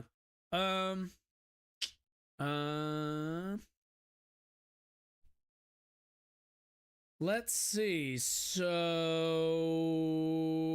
the Times of Israel. Some Gulf-based outside air media doesn't give much credence to U.S. endorsed data showing Gaza explosion caused by PIJ fire slams West for supporting Israel. So we actually don't have the full facts yet, that we to this day aren't really super sure as to what set this bomb off. But you know, it's US Zionist, it's a US Zionist talking point that it was Hamas, even though, yeah, let's see, uncertain. Okay, day after a deadly blast. Do we have an update? Can I get a, like, U.S. intelligence suggests currently assessed it was not responsible. Assesses that Israel was not responsible for the blast, according to the U.S., which I like. Unfortunately, U.S. intelligence just isn't really a good source, sadly. Like, you know, especially if it's being reported, then that information is pretty biased. Several Arab countries, including Saudi Arabia, Jordan, Egypt, and the United Arab Emirates and Iraq, issued statements condemning Israel and accusing its military of bombing the hospital. Meanwhile, thousands of protesters shouting anti-Israel slogans. Don't care. Let's see. Analysis is one data point that's led intelligence officials to lean towards assessing that the attack also was a rocket launch gone wrong. Still, the blast analysis is just one of the things that examine. Yeah, so we don't know. Ted Cruz is declaratively speaking, even though he has no idea either. The Hamas headquarters, it's in the basement of a hospital. They put it in the basement of a hospital. Why? But they didn't find it there. They put it there because they. But they didn't find it. But they didn't find. They went in. It did. Funny thing, I haven't seen a news article about, hey, we found the fucking base, so maybe it's not under there.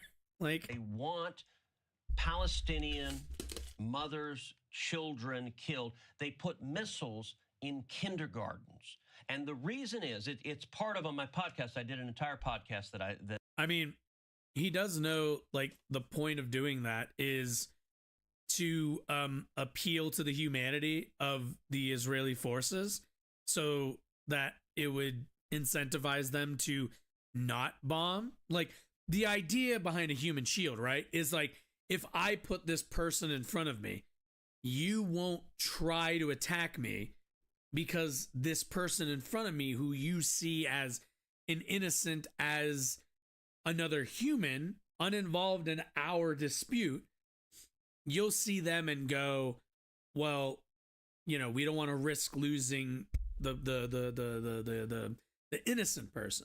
But Israel isn't doing that now, are they?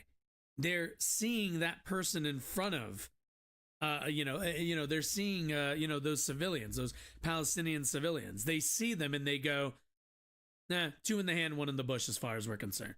And they drop the bomb and they just kill everybody. They're not interested in preserving the life of Palestinian civilians. They're just not. That was entitled, CNN is Hamas's Air Force. So is MSNBC, so is ABC. And I went through about a dozen stories where the corporate media just repeated Hamas propaganda. And look, Hamas is not strong enough to defeat Israel, but they're counting on the useful idiots in the media amplifying their messages. So I'll tell you something that the IDF does. Wait. Finish that thought though, Ted. What is Hamas? Are these even? Yeah. What is Hamas then actually aiming towards? What are they counting on? It's not that U.S. media is going to give them a boost in munitions now, is it? No. It's more like they're interested in U.S. media putting enough pressure on Israel to stop the bombing and therefore would cease the war, the death of Palestinian civilians. Could that possibly be the motivating factor here? Yeah, just a thought. So, for example, if there's a building that they know they're Hamas terrorists in, they will drop initially what are called dud bombs. They'll drop a bomb on the top. They've done this in previous wars. That doesn't have an explosive, and the dud bomb will thud on the roof. And they do it to tell the civilians, get out. Right. They also, by the way, they have every cell phone in Gaza, so they will text civilians. Well, also, I mean, let's be honest here. If I hear that, I'm like taking shelter.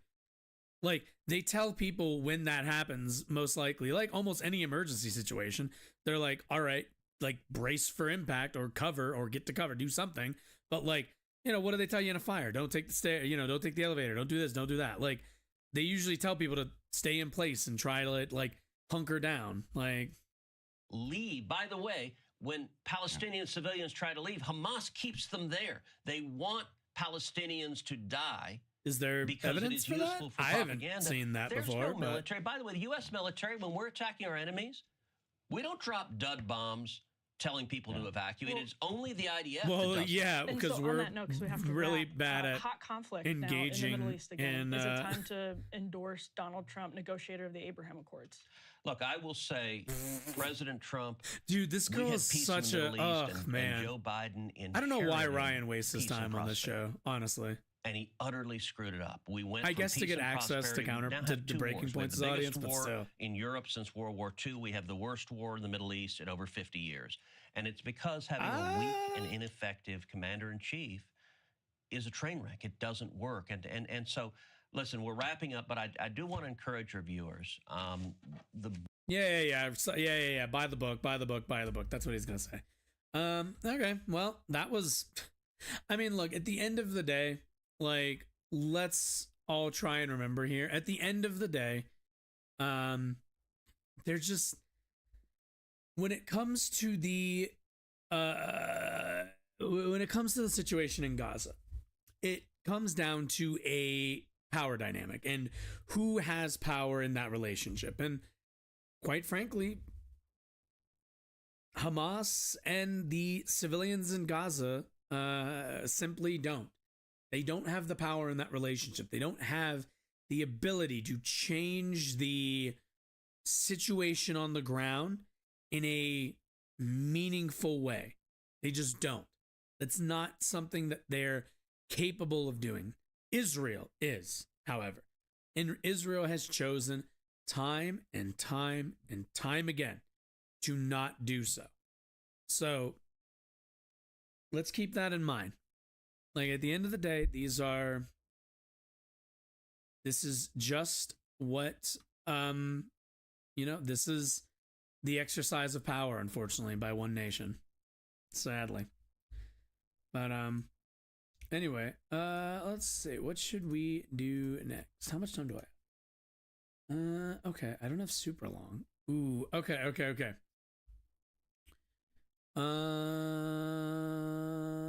I kind of want to do this. Oh, I kind of want to do all of these, but it's going to take quite a while. Let's start with we'll just go over it. It's fine. Let's take a look. Okay. So the Daily Wire. The Daily Wire is as I'm sure you're aware, a conservative network of propagandists, wannabe media celebrities. They want to be the hot new brand on the street. We all understand this.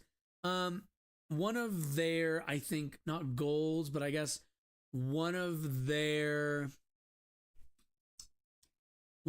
aspirations is to be a bulwark on the Hollywood system of filmmaking, which, if that should tell you anything, means they're going to make low budget, not really great movies that only appeal to one stripe of American and be shocked when they do just okay.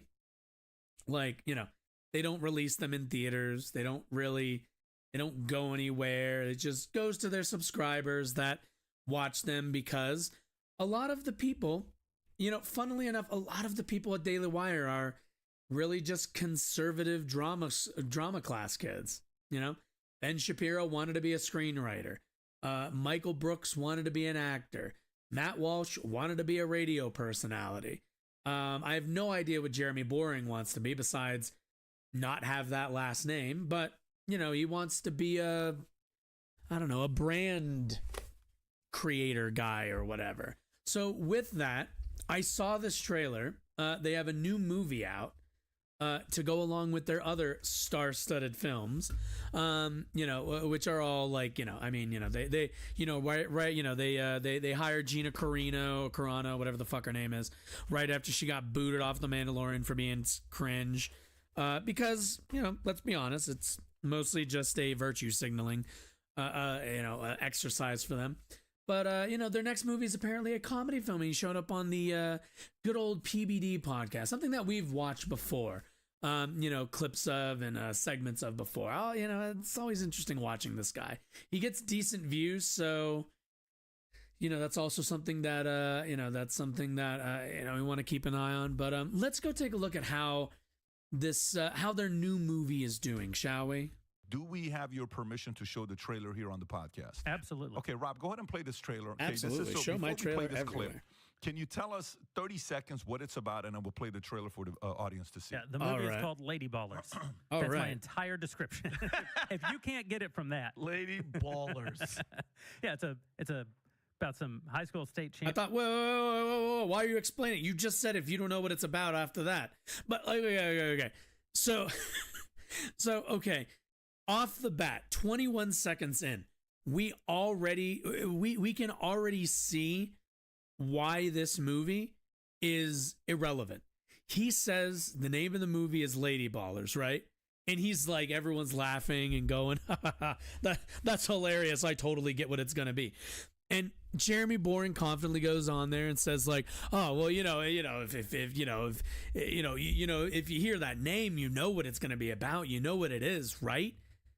And proceeds then, because he kind of forgot maybe for a moment that might be in a bit of an echo chamber there, bud, and realize that most people probably are going to hear Lady Ballers and go, all right, so it's a women's basketball team. It's a basketball movie, but around women. It's okay, cool. Was I supposed to? And like, to Jeremy Boring and to people like him and ideologues and propagandists like him, he assumes that the audience, and because he's used to being on Daily Wire, are gonna get what he's going for off rip. Like, he assumes that he says Lady Ballers and everyone goes, the trans is playing basketball, right? But no, most normal people are gonna be like, so it's a movie about women playing basketball? Why are you here to talk about that?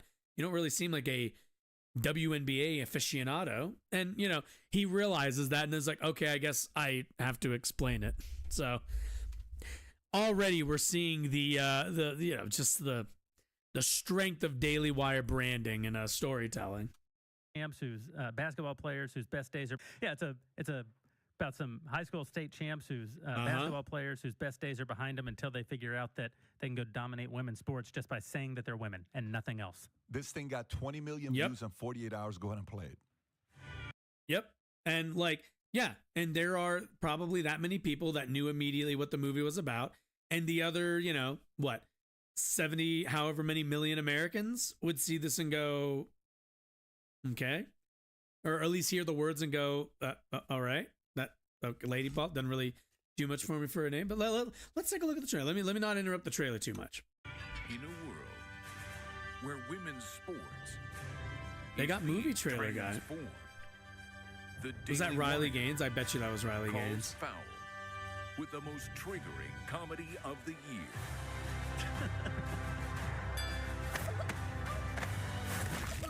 Choke slam. Wait, you can't do it, choke slam. Guys, this is serious. Do you guys know? Okay, so off the bat, do we notice how strained this laughter is? It's like, ha ha. Because does anybody think this is actually funny? Nobody actually thinks this is funny because there's nothing really that funny about it. It's like, what's the joke? Oh, it's guys, pretending to be women to play sports. Yeah, we saw this. It was in like a season of South Park. Like, this was already a storyline in South Park, but now extrapolated to a whole movie, and the South Park episode wasn't very funny to begin with. So it's kind of like, all right, sure. Sports can be your pathway to a better life. Well, like yours. Wait, is Jeremy Boring in this? Oh, that's why. Winning matters. It's the key ingredient in becoming a winner. Maybe you should try it sometime. Oh, of course, his wife is like an alpha wife or whatever. I know you're not a woman. Hey, you know how he identifies. If you can beat them. What do you know about the U.S. Opens for the global games? You want us to compete as women. $5,000 prizes. My lover says you were a great coach back in the day. Join. Whoa, wait. So it's like everybody in the movie? So it's like, were they like, we're going to put all the Daily Wire guys because they all wanted to be in films but couldn't cut it? So we'll put them in this instead.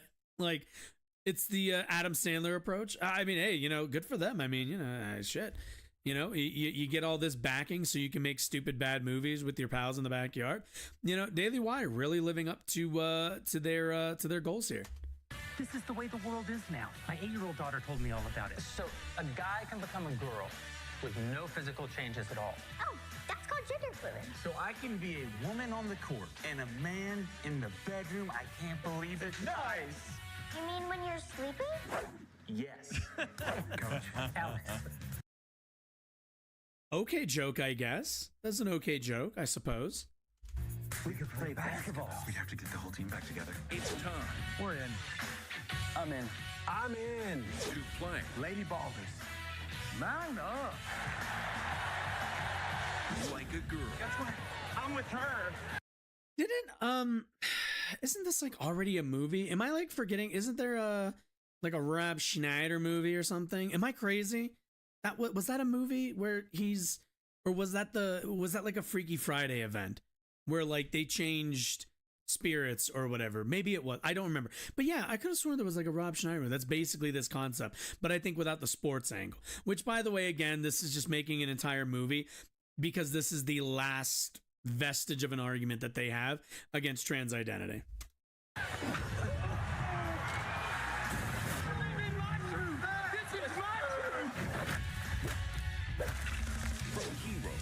Day one of being a girl athlete. I love being a girl. To Sheroes. We could dominate every woman's sport. Running, swimming, soccer. I said sport, Felix. That's a good one. That's a good one. That's a good joke. Soccer is the United States, yeah. It's ladies basketball, boys. Nobody watches. Excuse me. Are these Oh seats my open? God, they got Ted. He was just in the last segment. My God, it's a crossover. Never mind. Getting dunks.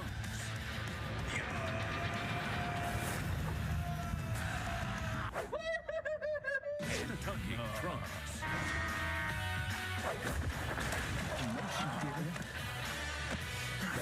Yes, a team of black players. Yes. That's the biggest I've ever seen on a lady. I don't care. Lady Ballers. Man. I don't care. One can even. So what is the Daily Wire anymore, right? Like, I'm sorry, but I thought this was supposed to be like a serious news thing, or they're now just I don't know. This just feels different. This feels so. Oh, what's the word? This feels so like sad, right? Like it's kind of sad. Like, this is what you guys are. You were supposed to be this. Also, I'm noticing no Candace Owens. But they were supposed to be this big conservative news debate lord organization, facts and logic, destroy the libtards. Like, they used to be this thing that I feel like at the very least what am I like? We're supposedly supposed to be you're supposed to respect them, and we're supposed to not be kind of a joke. But this just feels so pandering. This is like every conservative meme put into a movie. We understand why these kinds of guys are just bad at making films. They're bad filmmakers, bad writers, because they're not saying anything, right? Like, this entire movie, we could watch this entire movie and there's not going to be a point to any of it, right? Like, it's just complaining about the dynamic of gender identity. That's all the movie is. The movie's not trying to say anything interesting about the characters. It's not trying to analyze some kind of growth in the human spirit or something like that. It's just really unimpressive and really just like bland, like story. Like it's hardly storytelling, right? Because it's just we're just going to string together every meme that we can to get close to the ballpark of a narrative. I can't imagine this being like an actually interesting narrative. Because again, like they're taking kind of some of the sports tropes, but those are kind of the funny parts is when it's like, oh, it's that sports trope. But they're like trying to feed it through this incredibly politically like lame ass topic. It's just, ugh, man, kind of sad to see, but also they deserve to be on this level at this point. And be trans age now, which provides Sheelix with a wonderful opportunity to relive all the experiences that she missed out on in school. Streaming exclusively on Daily Wire Yep, Plus. streaming I exclusively. can't wait to read the reviews on Rotten Tomato. That's what I'm interested in. I want to read the reviews. So, obviously, funny as hell. I mean, the reviews, we all know what the reviews are going to be. People who actually watch films are going to be like, yeah, it's not really that funny. It's mostly just a lot of memes on the internet, but like strung together with a paper thin narrative. And yeah, no, but like, you know, it doesn't really seem like they tried to tell a story. They just knew that there was an audience out there who really dislikes women's sports and really dislikes the idea of trans women competing in them. And that's pretty much it. And that's what the movie's about. The movie is for people to just kind of have their opinions read back to them and string a narrative through it. And they'll laugh kind of through, like, you know, they'll force a couple laughs through the trans jokes and probably actually laugh at the sports trope jokes. But yeah, after that point, it's kind of like, what else is there? If you've seen, you know, if you've seen Dodgeball, if you've seen any of those kinds of movies, like, you know, sports comedies, you've seen this, but probably with better characters and a better plot. And again, it like those movies are actually usually about something, or at the very least aren't about just delivering political memes. The trailer, I haven't seen the flick yet. This comes out when? On Friday. On Friday. On Friday. Okay, On Friday. So it's going to be Whoa. only on Daily Wire Plus. Daily Wire Plus. Okay. Now, when you see the final product right now yourself, what feeling do you have? Is it because I know you? I'm what you're famous. thinking I'm about famous. is, I'm on. Like that I'm clip on. with your I'm, head I'm in hitting a the table. Did movie. it actually hurt? Because that looked like you actually hit the table. It hurt, and I did it 30 times. It took you. The funnier part is it took you 30 times to get you hitting your head. You had to do that 30 times. Jesus, I fear for what the budget of this movie was. Here's the thing about being a stunt guy. You know, like Tom Cruise does all of his own stunts. Yeah. That sucks. This wasn't able to be done by a stunt guy, and so they said, "Yo, you're going to have to do it." You're hitting your head. Quick, hit your head on the table. Yeah. Everything about your body is programmed to break your fall. Yeah. And so the thing about doing that stunt, if you're not a crazy stunt guy who's already Did they not give you padding on the fucking table and then just edit it in post? Like what? Wait a minute. Is he saying that they were like, yes, we're gonna have you perform cranial trauma 30 times for this take? Like, just put padding on it. Like, you'll be fine. Beat all of this common sense out of yourself, is that you try to stop yourself, but you also know that you have to pull off the stunt on camera. So all you're doing is ensuring that you're going to have to do it again and again, and it still hurts every time. It's not like until I'd had all the sense beat out of me, and then you got the good one. So, I'm sorry. What's a I mean, I guess you would have to have the sense beat out of you to think that this is a worthwhile investment for a film. for something like this? I think we spent $7 million. $7 million on this. Yep. It looks very good. Looks pretty cheap. Very good. Can't wait to It see it does on look pretty December 1st. cheap. Go ahead. Can I ask you a question? So Jeremy, it comes out exclusively on Daily Wire. I mean, shit, they're probably not really paying Daily Wire like Plus. Daily Wire their Plus, got you. guys So Jeremy, all what, that much what to are be the in it. odds if it's and we And hope, there were we like hope so, no we hope for actors you. in that at all. It's really successful online. Is there any chance for it to be to a point where you're like, okay, people want it? Dude, this dude is such a fucking cuck. It's not going to be really successful online that they push it to theaters. I'm sorry. It's just not. See it. People really love it. We want to put it out in the theater. How would that work Yep, it won't. We met with some theatrical distributors. I think the film would do very well in theaters. In fact, it wouldn't. I think that it would outkick its coverage in theaters because right now theaters are in trouble. Right, Disney bombed at the box office this weekend. So keep in mind, this goes without saying. We've talked about this before. Disney bombing is most other movies doing well. So keep that in mind. There isn't this like thing where it's like, Disney is bombing. The movie did terrible. Like, yeah, the movie didn't perform to expectations for Disney, but Disney's bar is so goddamn high that like a movie performing just perfectly fine is like a lot of movies performing well. And also keep in mind, like, this is what they said about Elemental, which Elemental had legs and continued to do really well week to week and ended up actually earned overall doing rather well for Disney. So it's not always about first weekend box office. It's not even really about like, it certainly isn't about initial box office. It's all about your general run and how many screens you're in. They're not in any screens. They're not going to be. I mean, maybe if the people who released Sound of Freedom do it, and if, like churches buy batches of tickets and give them out for free, then, maybe it'll do okay. But other than that, I mean, Lord knows how many Daily Wire Plus subscribers there are. I can imagine there's, I don't know, a couple 100,000, I would guess. I don't know how many people subscribe to Daily Wire Plus. I mean, you should follow this channel more than subscribe to there, just saying.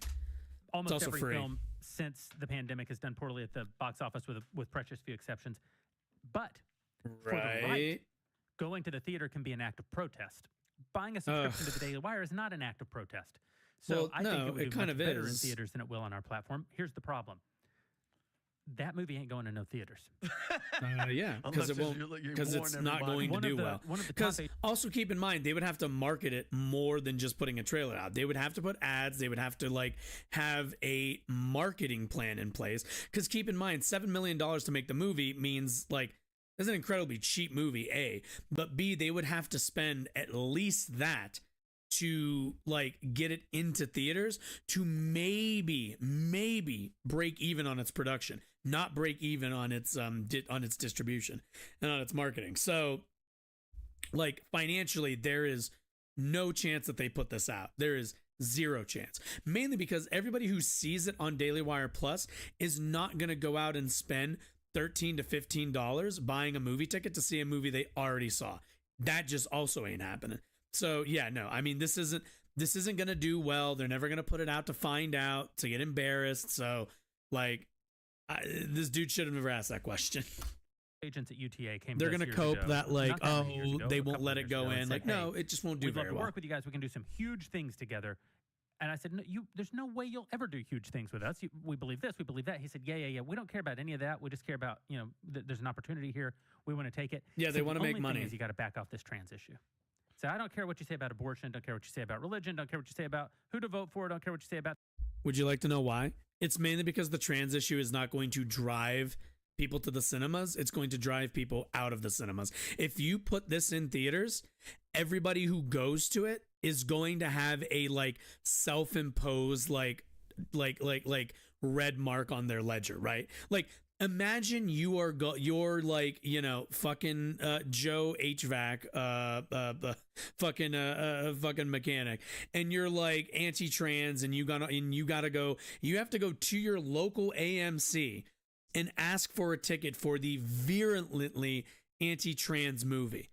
That person is going to give you a look, or you're going to know almost instinctually that like the minute they're like, all right, enjoy your show, that they like drop that smile immediately and they're like, anybody who goes into that, what an absolute asshole. They are willing to spend $15 just to stick it to a person that they've never met, a type of person that they've never interacted with. Like, it's just, people just aren't going to do it. Taxes, got to back off this trans issue. This is the religious issue of our time for the left. This represents the culmination of their religious beliefs.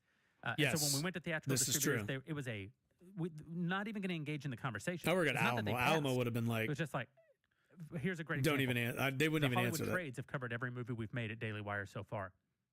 They won't even write about this one. And And I understand. I mean, why would they? Because that would be putting Like, why would they? Is it gonna garner traffic? Probably not. Because they're just gonna say that it's bad, and they're just gonna have their inboxes and their comments filled with a bunch of Daily Wire simps. So why would they cover it?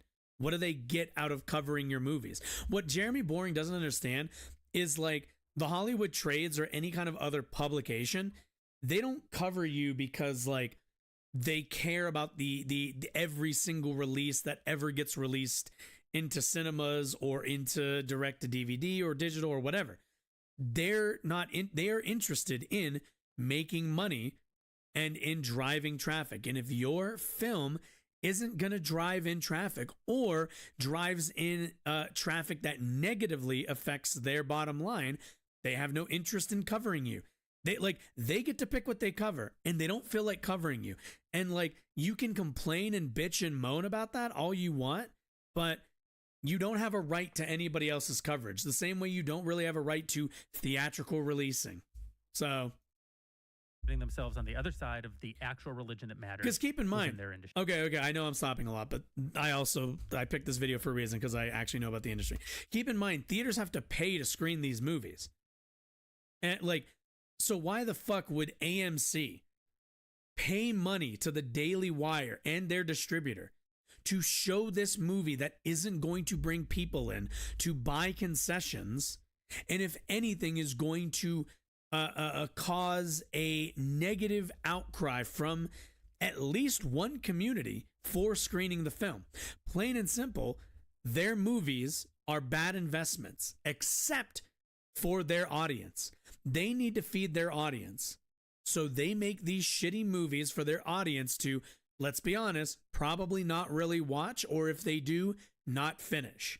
On Daily Wire Plus, and then they come on this show and they complain that, they won't put it in theaters because woke whatever nonsense. And, like, that's their whole play. That is their entire play, is drive aggrievement and drive, the tribal nature of their content. So, yeah, sadly, while I think that we will have a theatrical strategy for many of our films going forward in the future, there's no way this that ain't the one. By the way, you know what's crazy though? Here's what's crazy. And they're definitely not going to put out. I'll put another $1 million of my own money. I don't know if you saw this, Tom. Clay Travis says he bet $1 million on high school boys team beating. Saying, I am willing to say, I'll pick the high school kids, high school boys. A high school boys basketball team will beat the WNBA champions. Yep. Have you seen this or no? Okay, so check this out. Then one of the players responds back and calls him clown or whatever, right? He comes back. It's like crazy. Says, well, it's like crazy to me where, like, people say that and it's like, yeah, $1 million isn't much to you, A. B, if we win, people will just go, well, it's a WNBA team. They're like professional basketball players. What do you expect? And if we lose, then it's, oh my God, did you see? Like, no WNBA player or team, like, what's the word? Stands to gain anything from that. Like, they get nothing out of that. If they win, who cares? If they lose, it's like a huge story. So why engage? Why even bother? If you're so confident, why don't you do it? No word. Pat Beverly comes out and Pat Beverly says, you're an idiot. He calls him something like you're on drugs, okay? No, he's just a misogynist. Clay Travis says, well, maybe I'm on drugs. He says, but both of us are millionaires. Why don't you put your $1 million on the WNBA? And why don't I put the $1 million? And welcome to capitalism, ladies and gentlemen. You can see why Marx said that the incentive structures for capital owners and the proletariat are different. These are the things that ultra uber rich capitalists waste their money on. Stupid, petty little bets on nonsense involving, quite frankly, basketball laborers. And maybe future basketball laborers. I don't know what you would call the high school boys, but they're not. Do you think, have you noticed neither of these teams are getting paid anything? Like, it's just, hey, you two teams, go play each other and we'll make bets on it. We're not, we haven't offered to pay you or anything. We just go do it for our entertainment so we can, like, swing our dicks around about, like, cultural nonsense. $1 on a high school team and let's see who wins. Never got back to him, okay? Never got back to him. He has cornered these ladies and the entire sports mainstream media and athletes who think WNBA is this incredible sport that people want to watch, and you're like, don't worry, nobody watches WNBA and all this other stuff. Well, it's basketball. Like it's literally basketball. It's the exact same game that the male NBA plays. The only difference is the WNBA gets like what 1/100th of the budget for marketing. I'm actually kind of curious now. Let's see. It shows contradiction and hypocrisy in the argument to say it's just not real. Excuse You know me? who's the best person that said what she said in 2012 or 13 when she says, Andy Murray playing against me, he would crush me. Serena Williams said it to David Letterman, and David Letterman couldn't say anything about it. Now, I don't know if she would say it today. She said that about 10 years ago, whatever it was. What a movie like this does, you know what it does? It gets you thinking. The challenge for me is the people that watch Daily Wire are already understanding. Look at this. I would lose 6-0, 6-0 to Andy Murray in 10 minutes. That's right. When Serena Williams said this. So guess what? Respect to her being straight up about it. And she still makes a lot of money. She makes $20 million a year. She's very wealthy. Yep. She's the GOAT. She's won 22, 23, 24. Won a couple majors. Couple majors. She's and won her sister. She beat Steffi Graf, and she's done a lot of great things. She's one of the greatest female tennis players of all time. She deserves her success. Maybe the greatest, some would say, That's of all time, right? But the purpose of this movie, this is where my concern goes, is the people that need to watch it. Yeah, like I'm looking at it, and I can't find a specific number, but yeah, NBA's marketing game plan is light years ahead of the WNBA's, which isn't really shocking. How many commercials do you see flipping through channels for like NBA games? It's constant, right?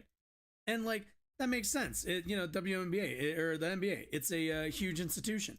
But like, do they put much into the marketing of the WNBA? Fuck no, they don't. Hells no, they don't. They'll say like, oh, the players aren't as marketable. What do you mean? Like, what does that even mean? Are there not star players? Are there not really like hyper good players? Are like women who play basketball just uninteresting? No, that's absurd. It's just, there's nothing actually interesting about LeBron James, Steph Curry, any of these guys. They're just basketball players. But because a lot of marketing and they spend a lot of marketing dollars on both of those guys, they become these like cultural and more like, celebrity outside of basketball. Whereas women who play in the WNBA aren't really treated like that at all. They're just kind of WNBA player number 8,255. Like, that's kind of it. They don't really put the effort in to highlight any of those players. And again, the only thing I watch is the real sport, which is professional wrestling. But like something that I've learned as a pro wrestling fan is that a lot of it is all about marketing. If you are putting a tenth of the effort into promoting your women's division as you are the men's division in pro wrestling, guess what? People don't really care and don't prioritize women's wrestling. And it's no different for any other sport. Audiences flock to what you tell them is important, especially in professional sports. So when you tell them through the lack of marketing and lack of interest, dollar-wise, in the WNBA, it's not going to do as well. And then it's just this cyclical cycle of people going, well, it's not popular. And then people go, well, there's no money put into it to actually make it popular. And then they go, well, we don't want to why would they put money into it if it's not popular? And then it's a cycle and over again. And at the end of the day, the league that owns the NBA absolutely has the money to promote the WNBA, but they don't, because they just don't really have an interest in doing so. It's not something they're they're really super interested in. They like spending the money on the NBA, partially because, I don't know, it's a safer bet. It's not something they have to work to build up anymore. And I'm sure part of it is just general misogyny. So, I mean, what can we say? Like, yeah, like, it's not, it certainly isn't women are just worse at basketball, or people don't want to watch basketball just because the people doing it might have longer hair on average. Like, that doesn't make sense. If you like basketball, you should be able to watch the WNBA. And I know people who played basketball professionally, and they would always say how good in terms of like quality of basketball the WNBA was compared to the NBA. So anyway, it's It's all a lot of nonsense. May not pay to watch it on Daily Wire. The people that need to watch it to be sitting there saying, what a stupid thing this is. So is the plans, and I don't know what you're going to say to this. Maybe this is the plans because, you know, could be part of the playbook, where you guys did What is a Woman, and you first had it and look on how well Daily that Wire did in Plus theaters for a couple of years, whatever the timeline was, and then you put it on Twitter and got 100 million views within 24 hours, and Elon Musk retweeted it. Is the plan? Yeah, and also like the view count for that is like inflated because what counts as a view is like if you scroll past it. Yeah, we know it's complete bullshit numbers. We're aware. For this to be on Daily Wire Plus for about a year or two, and then you put it on Twitter to get the eyeballs To of the boost regular folks a little to bit of watch its and say, "Holy viewership, shit, this and makes a then- lot of sense." Yeah, I would say that. Well, first, you know, we're often accused of preaching to the choir, but Well, preaching to the choir is who you preach. yeah? to. The choir is who listens, and the The reality. choir, by the way, is baptize their as well. But subscribers. who does that? And this is my actual argument. And keep in mind, their choir is preach to the very choir small because it's the choir who compared goes to out and the has American relationships populace. one-on-one, which is actually where most people change their mind. I changed How my much is, mind about my theology because I had a great professor for my very, very, very brief stint in college. I had a professor who would argue with me about religion, and I never was even conscious of the fact that I changed my views. I just slowly over time found that when I was talking to other people, I was saying not the things that I would say to him, but the things that he would say back to me. And then one day, in a moment of self-reflection, I went, well, he actually changed my mind. I actually believe something now that is Okay, distinct it's from what I $50. Whoa, believed computer! before. Wake That's up! how most There of we us go. come to our beliefs. It's from our close community. It's from our friends. It's from mixing it up. It's not from watching the Ben Shapiro show. No, sure, some people watch the Ben Shapiro $8.25 show. a lefty month. will watch the So Ben it's Shapiro show. normally Boom, they're conservative. $12.42 a month. That's Weird rare. number. Far more likely Or is it's a conservative watches the Ben Shapiro $20.75. show. Oh no! They Okay, now wait. get Okay, so. Okay. So if you get an annual subscription, it's $12 a month. Or what is that then? $12.42 times 12? So 825. Okay, wait, 825. Jesus, wait a minute. 825 times. All right, so $100. Woof. So 100. Okay, everything the Insider has. Hang out with. Okay, so to get the full experience, it's. Oh God. It is. Okay, you guys can't see my phone, but that's $198. So $200 for the all access a year. About $100 on the discount for about a year. Holy smokes. Yeah, I can't imagine they have that many subscribers. That's asking a lot. How many subscribers does Daily Wire Plus have? Okay, let's see. Co-founder had 890 paid subscribers. In November 22, Boring stated that they have surpassed 100,000, which granted, these numbers, they don't actually have to tell us these numbers. So these can be bullshit. Also, I'm wondering what paid subscribers is. Like, do I think that 890,000 people are paying $100 a year for Daily Wire? I'm a bit skeptical. I feel like that's a bit high. I feel like they could definitely hit the. I mean, I don't know what their monthly. What's their monthly? What's their monthly? Like, do they have a monthly? They have to have a monthly, right? Also, goddamn, their fucking site like crashes my fucking web browser. Click here for a monthly membership. Membership does not. Whoa! Stop. Does not include access to Bent Key, whatever the fuck that is. All right, let's see. Monthly. No ad-free kids entertainment. So $15 a month. Annually. Okay, so I would guess most people extended ad-free. I would get, okay, so $14 a month. Okay, so that's probably what most people are doing. So that's 180.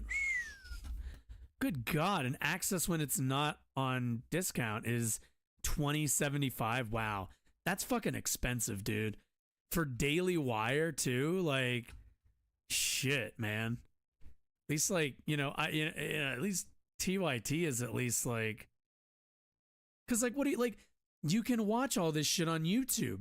All of this, like, oh, not that, I guess. Okay, so yeah, you get this movie. That's fun. You get all of these shows that are already on YouTube that you can watch for free on YouTube. You get Jordan Peterson with his really long videos. You get a shitty Western, a Candace Owens documentary, a Matt Walsh documentary, and a, from what I hear, perfectly fine Die Hard ripoff. You get, what the fuck is this? Some fucking LARPy Game of Thrones but PG, or what, Game of Thrones but Jesus or something series. I haven't. I'm assuming, yeah, Bent Key is like the kids thing. Yep, yeah, this is like the kids thing. Oh yeah, they're making a Snow White because of course they are. Because again, they want to be Hollywood so bad. Yeah, I'm sorry, but like, wow, that's like super expensive for what you're getting, in my opinion. Even if you like really like Daily Wire, I feel like you could just watch YouTube and get by. Ammunition for how to actually articulate and actually think about these issues. Then they go out into the world and have conversations with people with whom they disagree, and those people make change. So I don't think preaching to the choir is innately bad. I think it's good, but it's not sufficient. Obviously, there's the next thing that needs to happen. Naturally, with What Is a Woman, as you say, we put it on Twitter on Twitter, and probably the same amount of Twitter with it.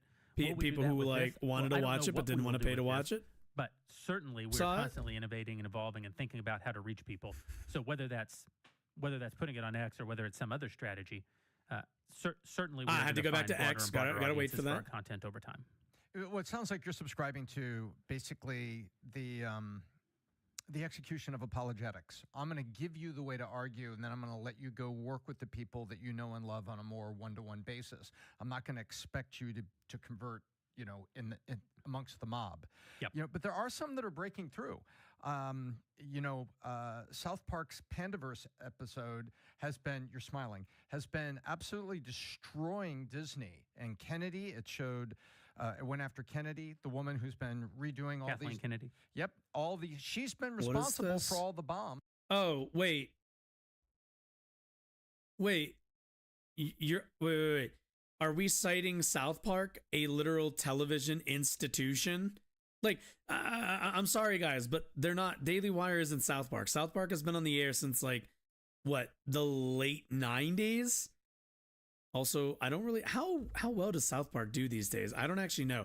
But yeah, South Park's been on the air for, like, ever now. Like, it's not really, I don't really think South Park's driving culture anymore.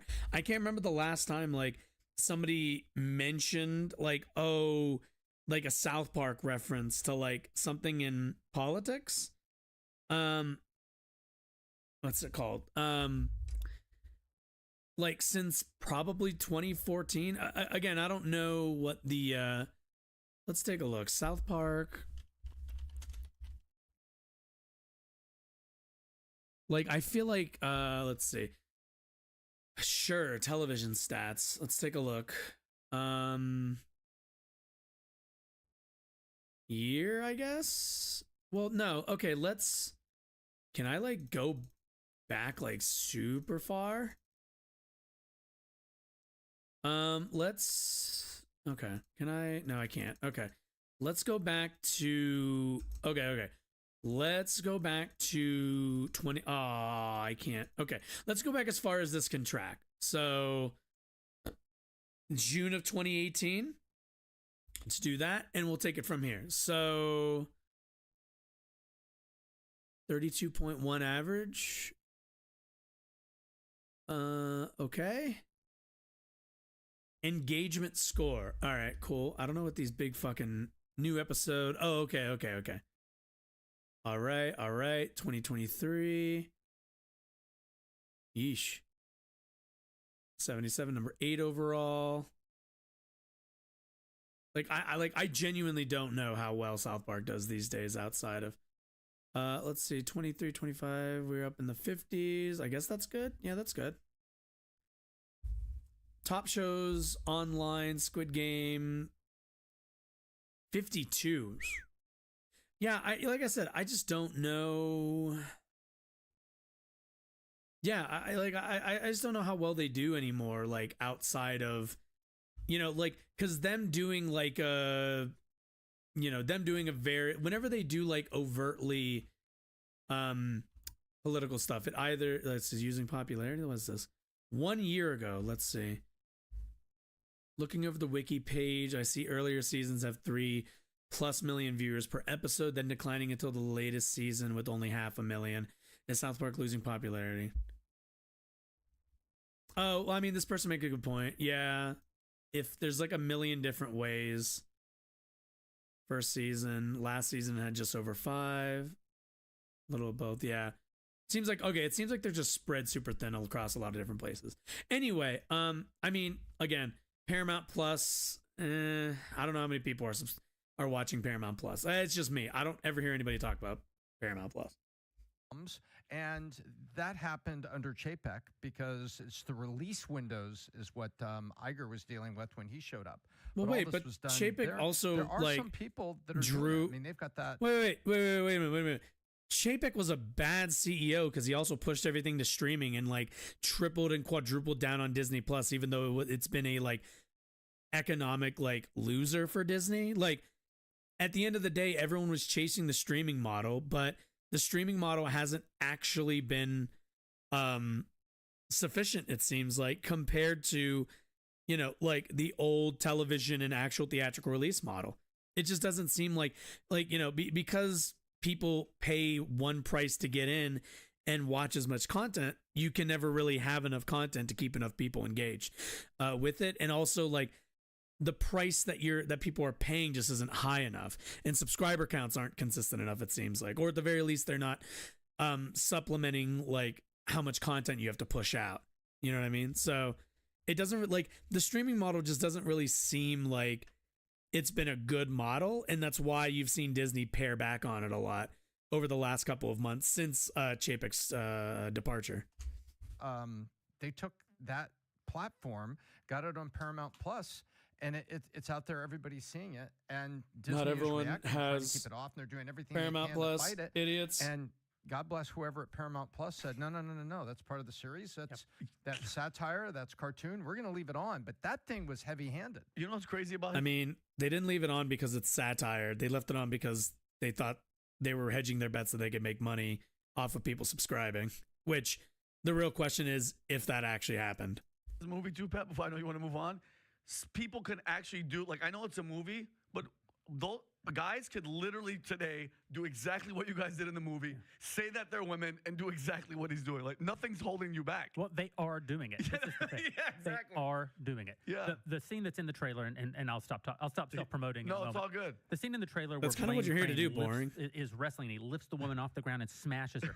First of all, It's a choke it slam. hurt. Like, she's a professional stunt woman, and it was painful. It was painful to watch.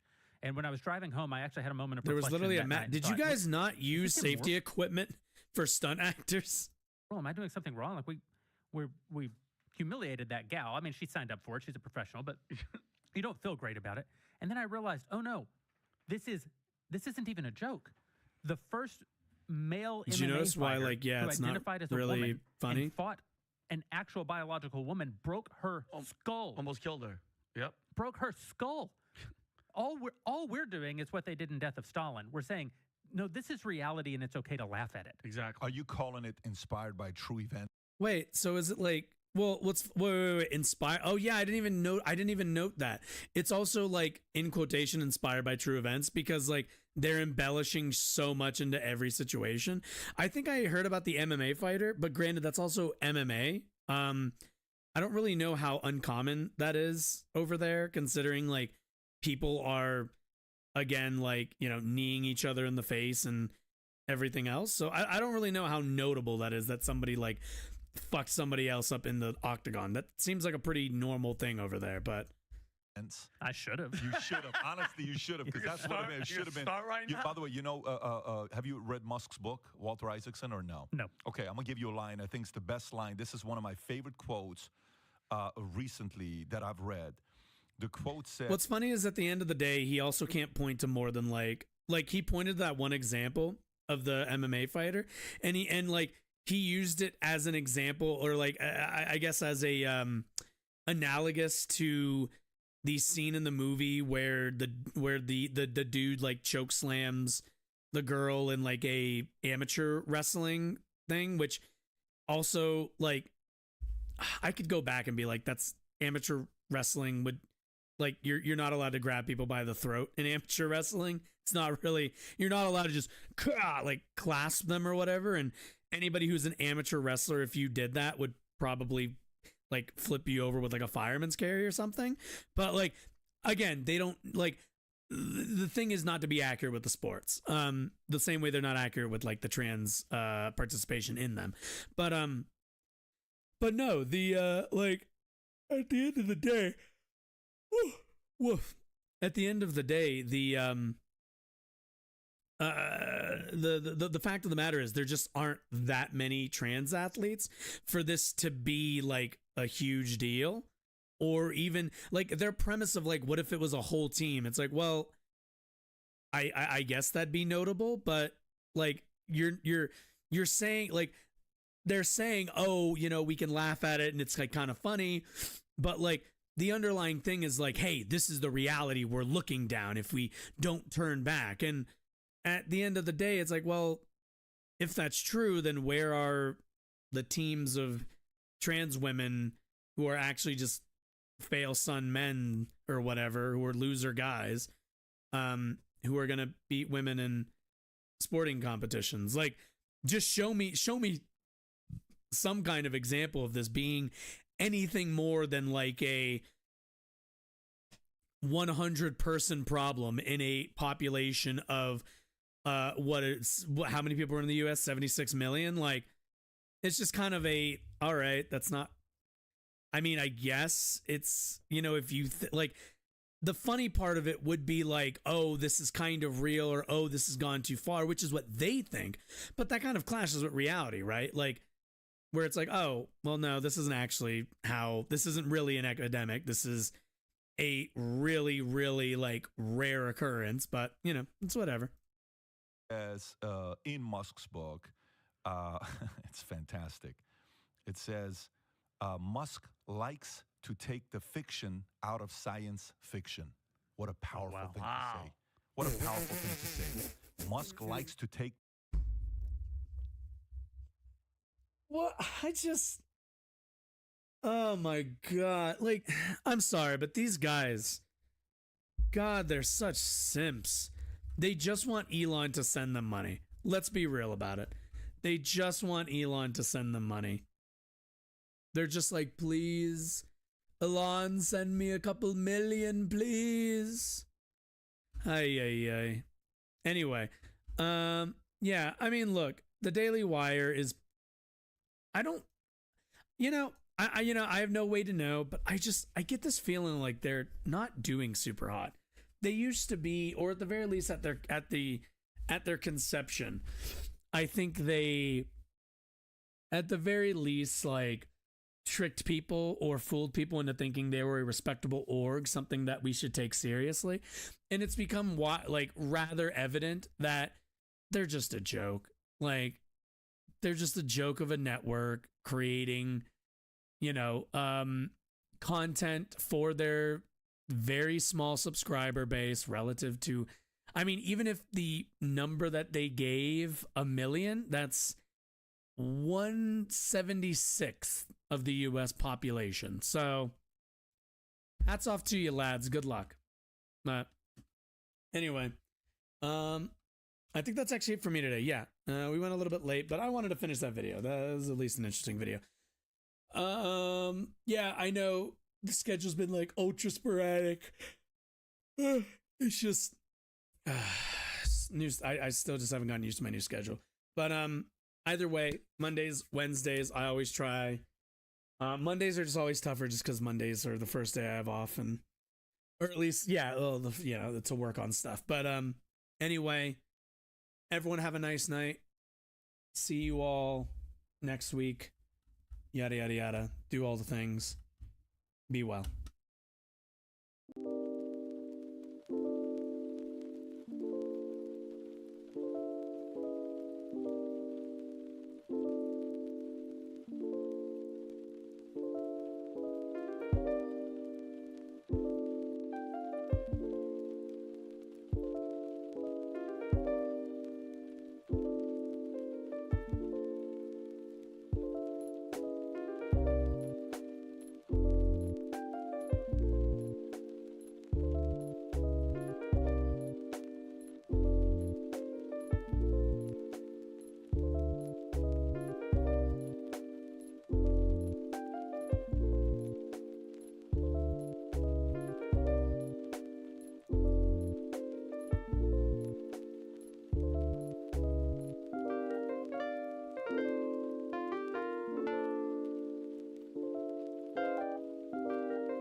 you.